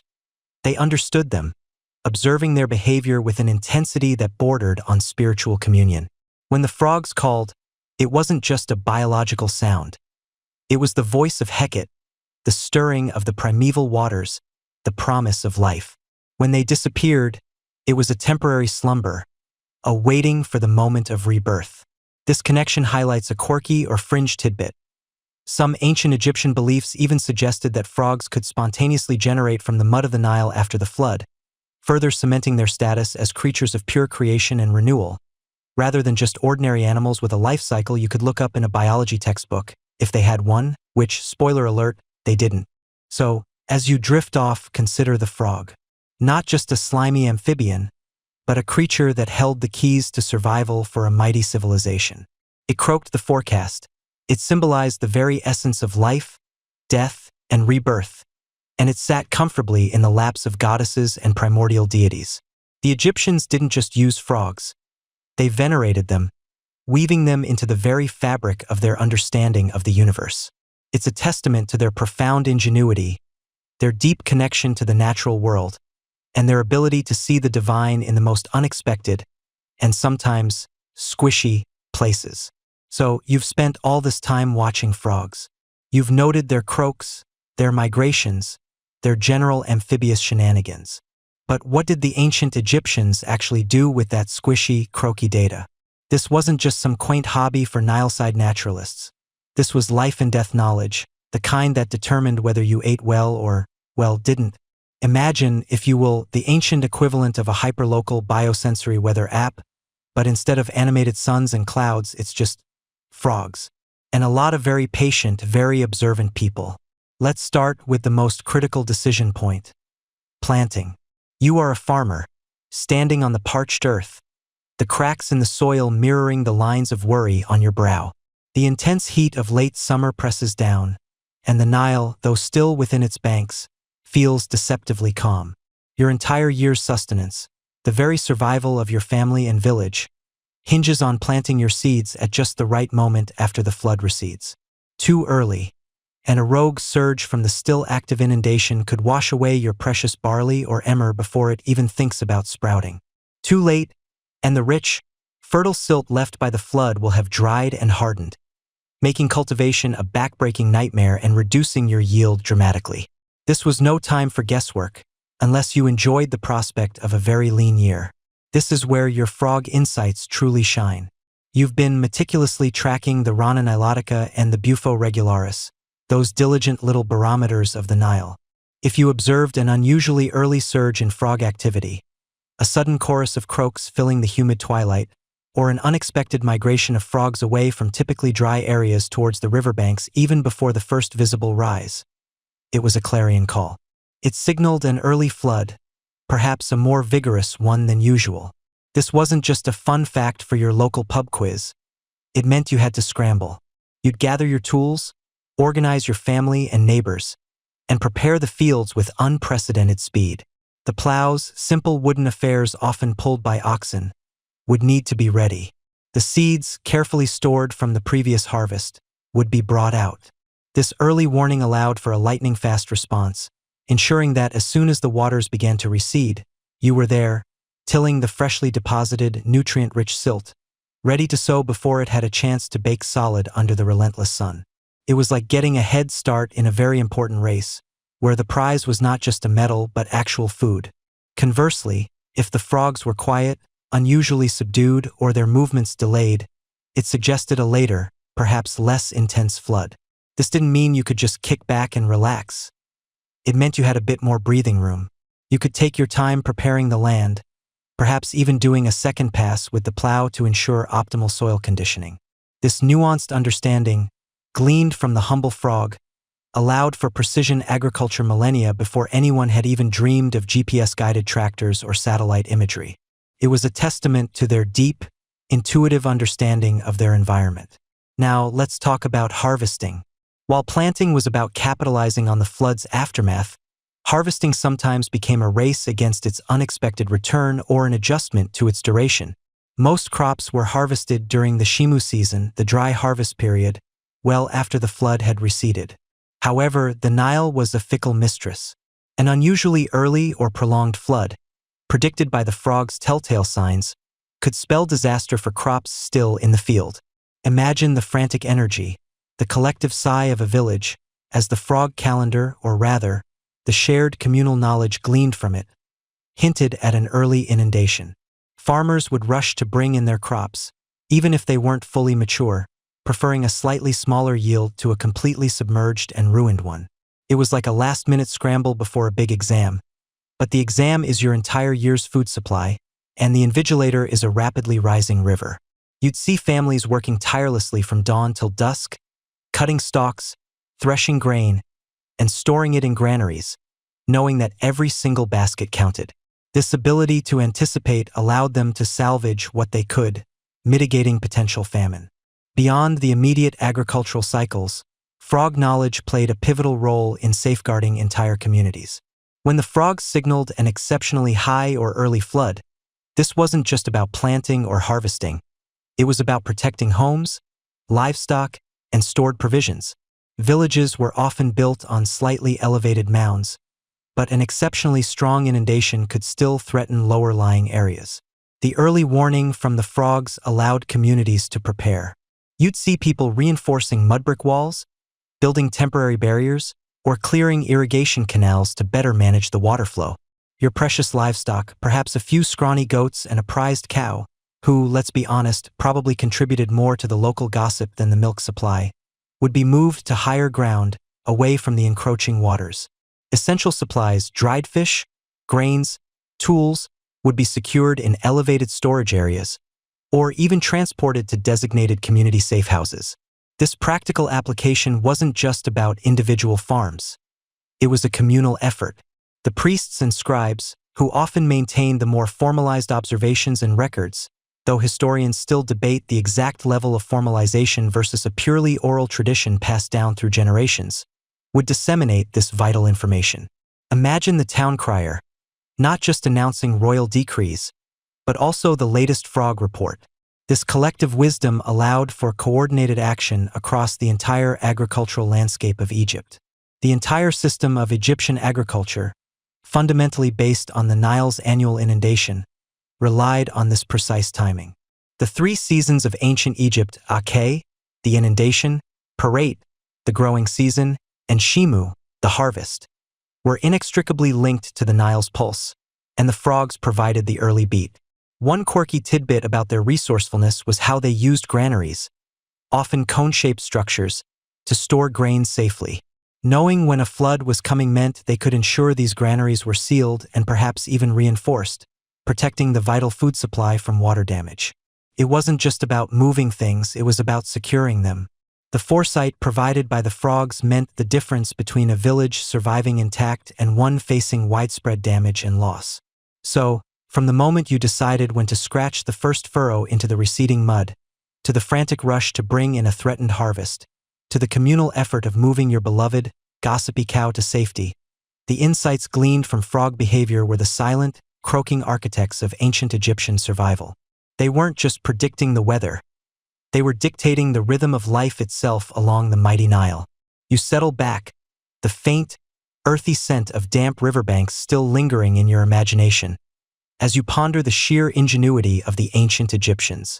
They've managed to turn a common amphibian into a living, croaking oracle.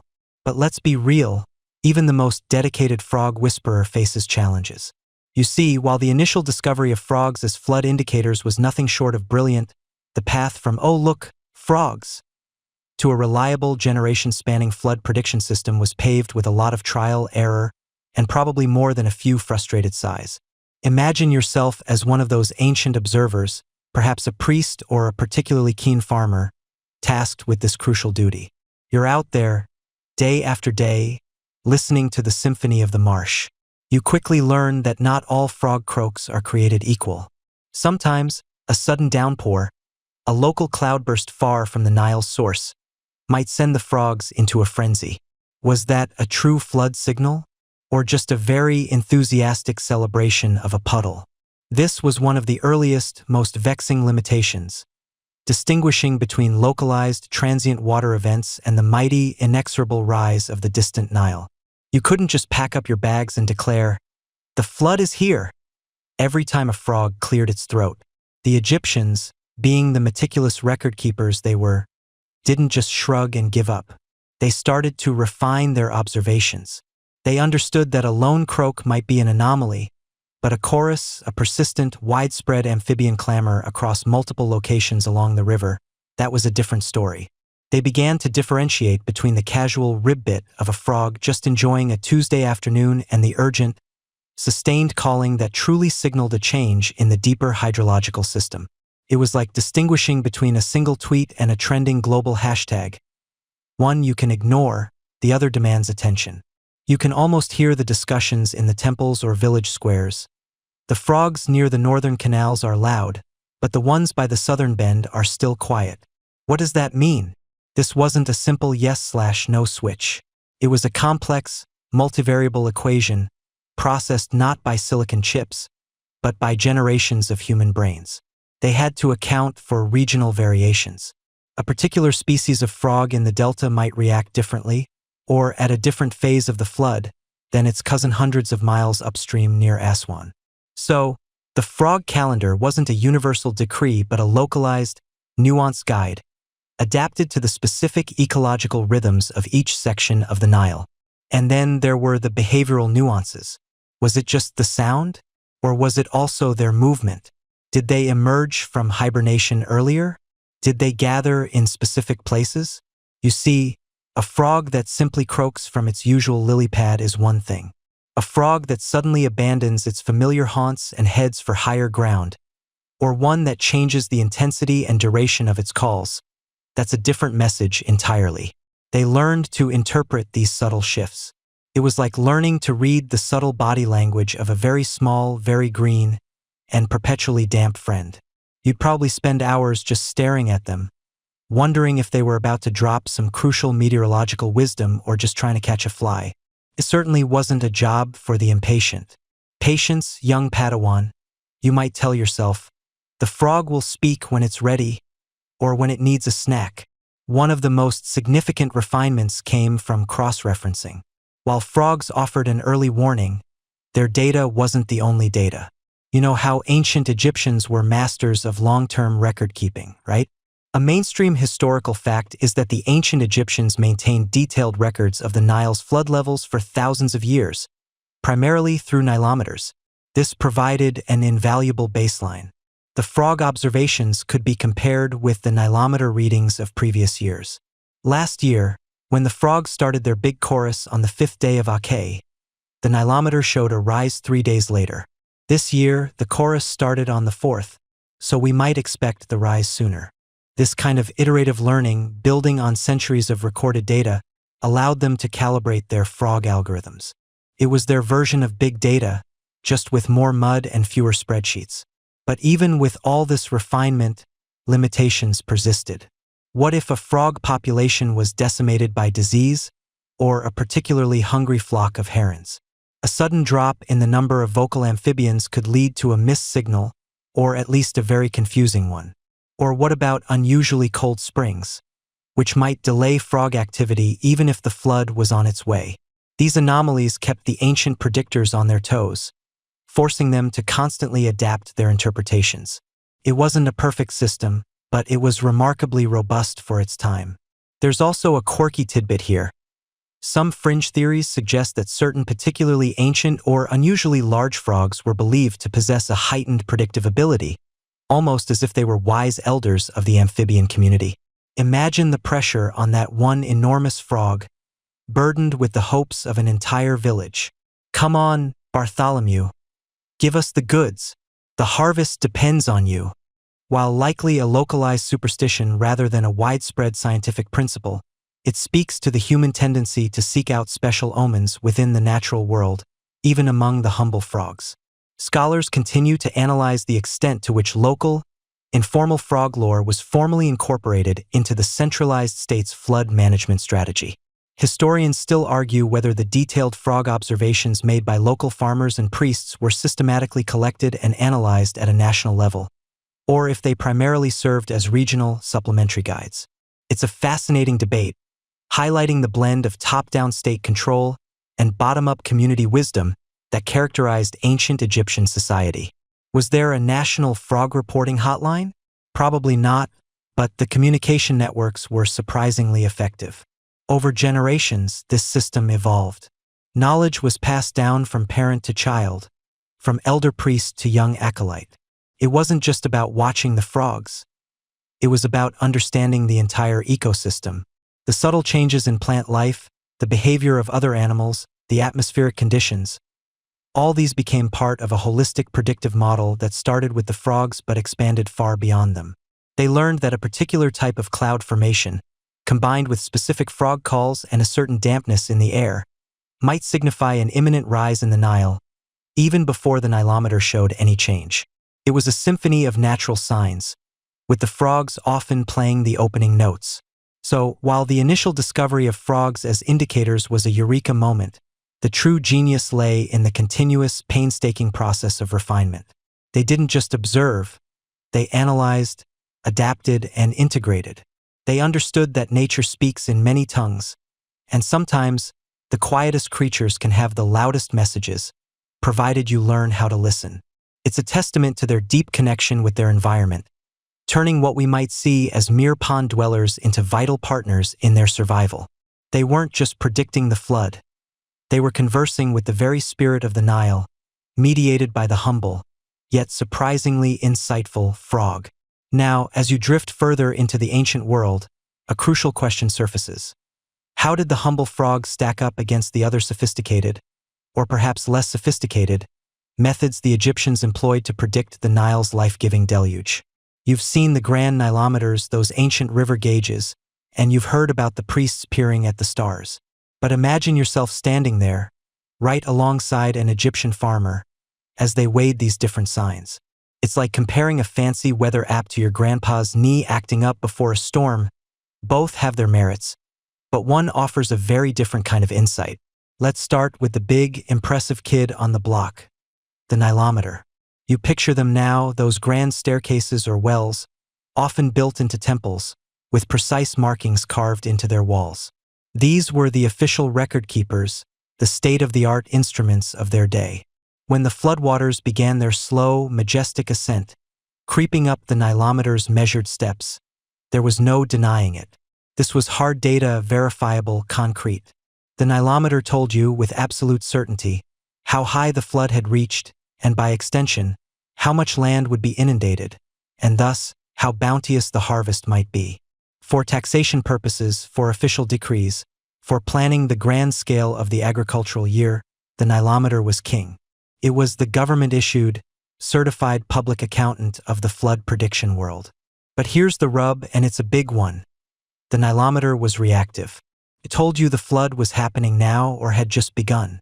It was like getting a text message from a friend saying, "The party started," when you're still in your pajamas, trying to decide what to wear. While incredibly precise for measuring the actual water level and its subsequent impact, it offered very little in the way of early warning.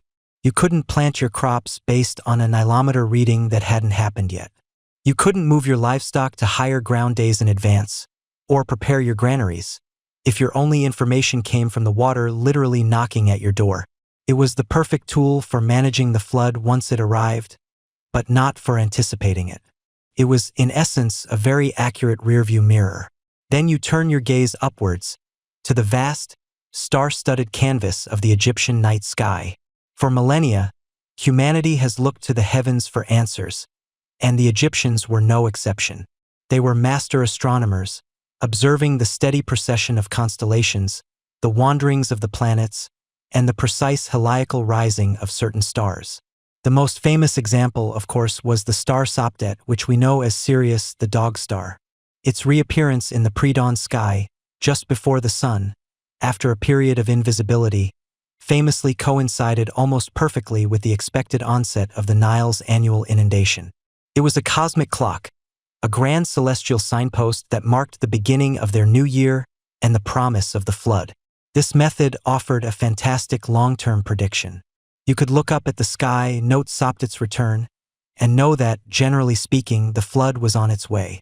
It provided a sense of cosmic order, a rhythm that transcended the immediate terrestrial world. It was reliable in its overarching cycle, a beautifully consistent celestial alarm clock. But here's where the celestial method, despite its grandeur, also had its limitations for the everyday farmer. While it gave you the season of the flood, it didn't tell you about its intensity or its exact arrival in a specific location. Cloud cover could obscure the critical sighting. And more importantly, it didn't account for the subtle, localized environmental factors that could shift the flood's timing or character by days or even weeks, critical timeframes for agricultural planning. It was like knowing summer is coming, but not whether it'll be a scorcher or a mild one, or exactly when your first beach day will be. You can't exactly tell your crops to wait for Sirius if the soil is already getting squishy. This is where our amphibious friends, the frogs, hopped into their own unique spotlight. Their method of prediction wasn't about grand structures or distant stars. It was about the intimate, immediate pulse of the environment itself.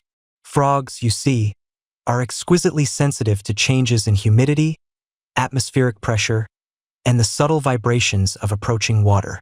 Their internal barometers, their very skins, were tuned to the coming deluge in a way that no stone nilometer or distant star could replicate. Imagine it. Days, perhaps even a full week, before the first ripple of the flood reached the observation point along the Nile, the frogs would begin to sing their chorus. Their croaking would intensify. Their numbers would swell as they emerged from their hiding places, driven by an instinctive knowledge of the imminent water. This wasn't just a random serenade. It was a symphony of survival.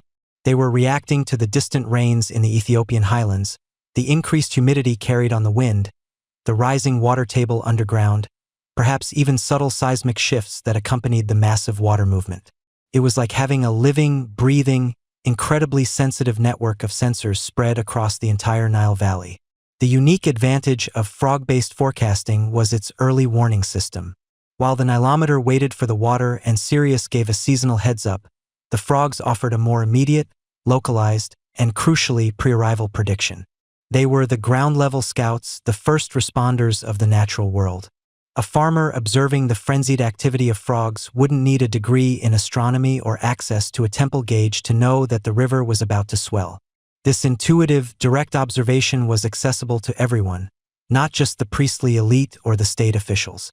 It was democratic prediction, if you will. Furthermore, the frog method offered a certain nuance. Different species might react differently or at different stages.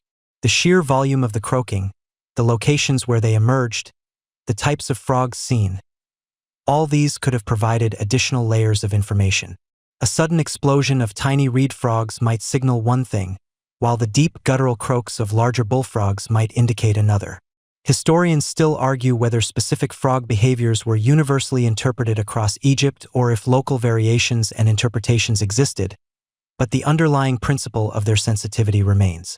It's not hard to imagine a farmer saying, "Oh, the Rana Nilotica are really going at it tonight. Looks like we've got less than 3 days." Think about it this way. The Nilometer was the official government report, precise but late. The stars were the long-range forecast, generally accurate, but lacking specifics. The frogs were the hyperlocal, real-time update from your most observant neighbor who always knows what's going on before anyone else. They were the ones saying, "Hey, I'm feeling a weird pressure in the air, and my skin's tingling, better get ready." And because their lives were so intrinsically tied to water, their behavior was a direct, unfiltered reflection of the Nile's impending generosity. It wasn't just a sign. It was the river's own living breath, made audible and visible. It's a quirky tidbit to consider that some ancient texts, while not explicitly about frogs, suggest a broader belief in animals possessing a deep, almost mystical connection to the Earth's rhythms, allowing them to perceive changes invisible to humans. While we now understand the biological mechanisms behind amphibian sensitivity, it's easy to see how ancient Egyptians might have seen the frog's predictive powers as a manifestation of divine foresight, a direct message from the gods of the Nile. It's like they were the river's little green psychic messengers. So, when you compare the methods, you realize they weren't in competition, but rather formed a sophisticated, multi-layered system of flood prediction. The celestial observations gave the grand annual rhythm, allowing for long-term planning. The frog observations provided the crucial, immediate, early warning, allowing for nimble, day-to-day preparations and evacuations. And the Nilometers provided the precise, official confirmation and measurement once the flood was physically present, allowing for accurate resource management and taxation. The unique value of the frog-based forecasting lay in its biological immediacy and accessibility. It didn't require complex mathematics or monumental construction. It required only keen observation, patience, and a deep understanding of the natural world. It was a testament to the Egyptians' profound connection to their environment, their willingness to listen to the subtle whispers of nature. They weren't just living by the Nile. They were living with it, learning its language, even if that language was spoken in a chorus of croaks. This blend of the astronomical, the monumental, and the biological created a resilient and remarkably effective system, ensuring the survival and prosperity of one of history's greatest civilizations. Now settle in because we're about to shift gears. We've journeyed through the clever mechanisms, the meticulous observations, and the sacred reverence that ancient Egyptians held for their amphibian forecasters. But as the sun dips below the horizon and the last echoes of a croaking chorus fade, you might find yourself wondering, what's the big deal? What lasting legacy could possibly emerge from a bunch of people watching frogs jump around? Well, my curious listener, prepare to be surprised, because this ancient, seemingly simple wisdom resonates far more profoundly than you might imagine, offering insights into ecological understanding and human adaptability that are startlingly relevant even today. You see, the story of the Egyptians and their frogs isn't just a quirky historical footnote about an unusual weather prediction method. Oh no, it's a foundational lesson in what we now call ecological understanding. The ancient Egyptians, without the benefit of satellite imagery, complex computer models, or even basic meteorology textbooks, intuitively grasped a concept that modern science has spent centuries formalizing: the idea of bioindicators. They understood that living organisms, like our humble frogs, are incredibly sensitive barometers of their environment. Think of them as tiny, squishy biological thermometers and hygrometers, constantly sampling the air, the water, and the very ground beneath their webbed feet. Consider for a moment the sheer genius in this. While we today spend billions on sophisticated sensors, deep-sea probes, and orbiting observatories to monitor our planet's health, the Egyptians simply paid attention to the creatures right outside their mudbrick homes. They recognized that the frogs' life cycles, their breeding habits, their calls, their movements in and out of the water, were inextricably linked to the Nile's behavior. If the frogs were busy serenading each other with a booming chorus, it wasn't just amphibian opera. It was a data point, signaling rising humidity and imminent water levels. If they were quiet, huddled, or absent, that too was information. It's almost like the frogs were the original, self-aware IoT devices, constantly uploading environmental data directly into the minds of the observant Egyptians. Who needs fancy algorithms when you have a chorus of croaks, right? This ancient practice of reading the landscape through its inhabitants is not just a relic of the past. It's a concept that has made a powerful comeback in modern environmental science. Today, scientists around the world use frogs, along with other species like lichens, fish, and birds, as critical bioindicators for everything from water quality to air pollution and climate change.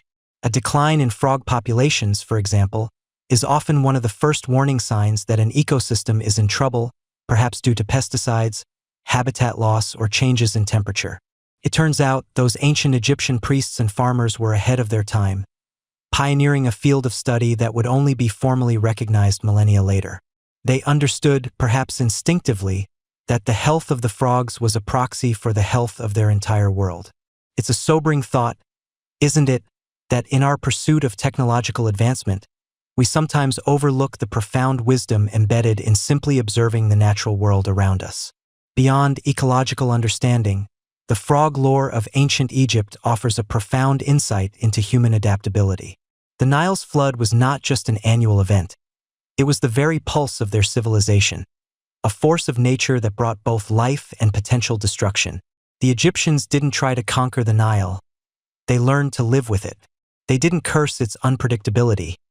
They devised ingenious ways to predict it, to work within its cycles. Their reliance on frogs wasn't a sign of scientific backwardness, but rather a testament to their deep connection with their environment and their remarkable capacity for innovation born out of necessity. They were masters of practical, applied knowledge, honing their observational skills over generations. Imagine the trial and error, the countless seasons of watching, waiting, and correlating frog behavior with the subsequent flood levels. This wasn't a one-off discovery. It was a continuous process of refinement, a living database built on collective memory and shared experience. Some scholars contend that while valuable, frog observations were always supplementary to Nilometers, providing a more intuitive, early warning system rather than precise measurements. Regardless of its exact place in the hierarchy of flood prediction, it represents a powerful example of how a society can adapt and thrive by harmonizing with its natural surroundings. They didn't just survive. They built one of the most enduring civilizations in history, thanks in part to their willingness to listen to the subtle whispers of nature. If a frog had a LinkedIn profile, its skills would undoubtedly include advanced hydrology, predictive analytics, and influencer, ancient Egypt. This ancient wisdom also reminds us of the enduring value of traditional ecological knowledge, TEK. Across the globe, indigenous cultures and long-standing communities possess vast stores of environmental information, passed down through generations, often in the form of stories, proverbs, and practices. Just as the Egyptians learned from their frogs, Aboriginal Australians read the land for signs of water and food, and Polynesian navigators read the waves and stars. This mainstream historical fact, the widespread existence and importance of TEK, underscores that the Egyptian frog lore is not an isolated curiosity, but part of a much larger human story of living intimately with the land. It's a powerful counter-narrative to the idea that only Western science holds the keys to understanding our world. Sometimes the answers are found by simply observing the world around you, rather than trying to fit it into a spreadsheet. And what about the quirky tidbit, you ask? Well, it's not just their croaks or their breeding patterns that make frogs such incredible indicators. Did you know that frogs can literally drink water through their skin? They absorb moisture directly from their environment, making them incredibly sensitive to changes in humidity, rainfall, and water quality. This unique physiological trait means they are often among the first creatures to react to shifts in atmospheric conditions, long before a human might notice a change in the air. So, when those ancient Egyptians saw the frogs becoming more active, it wasn't just a guess. It was based on an innate biological response to increasing environmental moisture, a subtle, yet profound, signal of the impending deluge. It's like having a living, breathing humidity sensor that also happens to sing. So, as you reflect on this journey, consider the implications for our own modern world. We face our own formidable challenges: climate change, resource scarcity, and environmental degradation. Perhaps there's a lesson to be learned from the ancient Egyptians and their amphibian allies. Instead of solely relying on complex models and technological fixes, maybe we need to rediscover the art of deep observation, the humility to learn from the natural world, and the wisdom to adapt rather than just control. The frog lore isn't about ditching your weather app for a pond full of croakers, though that would make for a very serene morning routine, wouldn't it? It's about cultivating an awareness, a connection to the intricate dance of life around us. The lasting legacy of the Egyptians' frog-based predictions isn't just about the Nile's floods. It's about the enduring human capacity to find ingenious solutions in the face of uncertainty. It's about the profound understanding that our survival is inextricably linked to the health and rhythms of the natural world. It's a quiet reminder that sometimes the most sophisticated answers come from the simplest observations, from listening intently to the whispers of the wild. And if those ancient frogs could have annual performance reviews, you can bet Exceed's expectations in predictive analytics would be at the top of their list. You've journeyed quite a distance with us tonight, haven't you?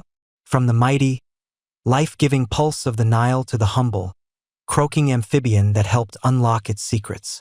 As you settle deeper into your pillow, you can almost hear the soft splash of the delta waters, the rustle of papyrus, and perhaps, just perhaps, the distant chorus of 1,000 frogs. We've seen how the ancient Egyptians, faced with the overwhelming power of their river, didn't just survive, they thrived. And the story of their frog-based flood prediction isn't just a quirky footnote in history. It's a profound testament to their ingenuity. Think about it for a moment. You're living in a world without satellite imagery, without complex hydrological models, without even a reliable long-range weather forecast that tells you if it's going to rain next Tuesday, let alone predict a monumental flood months in advance. Your entire civilization, your very survival, hinges on a single annual event that is both utterly vital and wildly unpredictable. What do?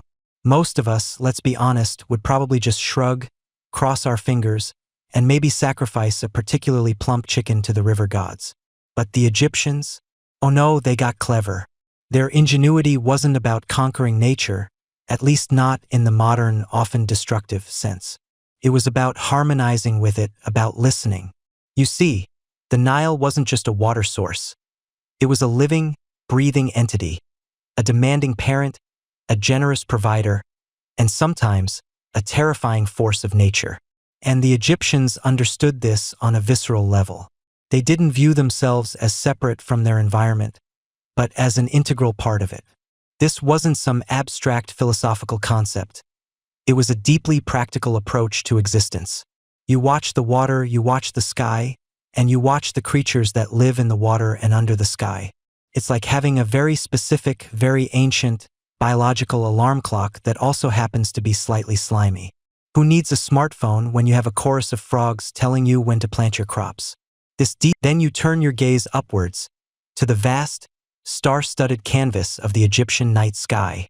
For millennia, humanity has looked to the heavens for answers, and the Egyptians were no exception.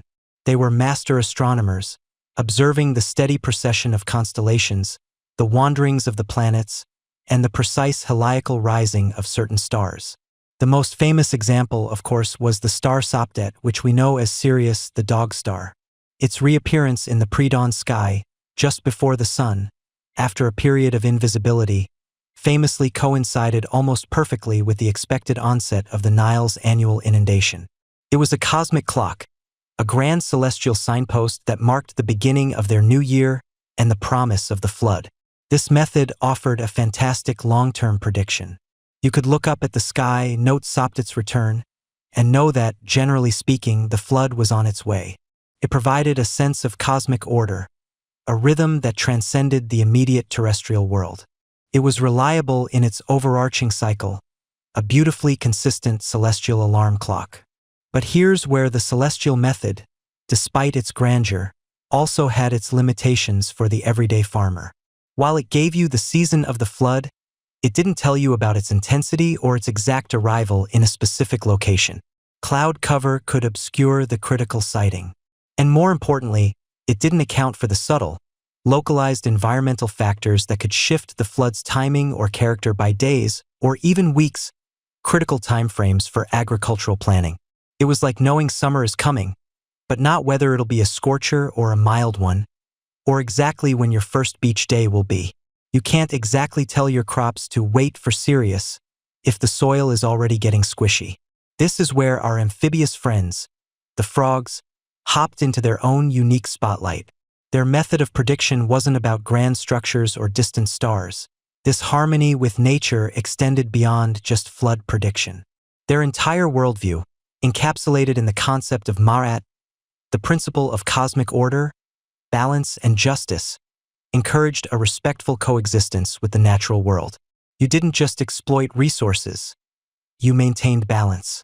You didn't just build, you built with the environment in mind. It's a bit like our modern push for sustainability, but without the endless committee meetings and the questionable eco-friendly marketing slogans. They just did it. Consider their agricultural practices, for instance. Once the floodwaters receded, leaving behind a fresh layer of fertile silt, the Egyptians didn't need to invent complex plows or chemical fertilizers. The Nile did most of the heavy lifting. Their genius lay in maximizing this natural bounty.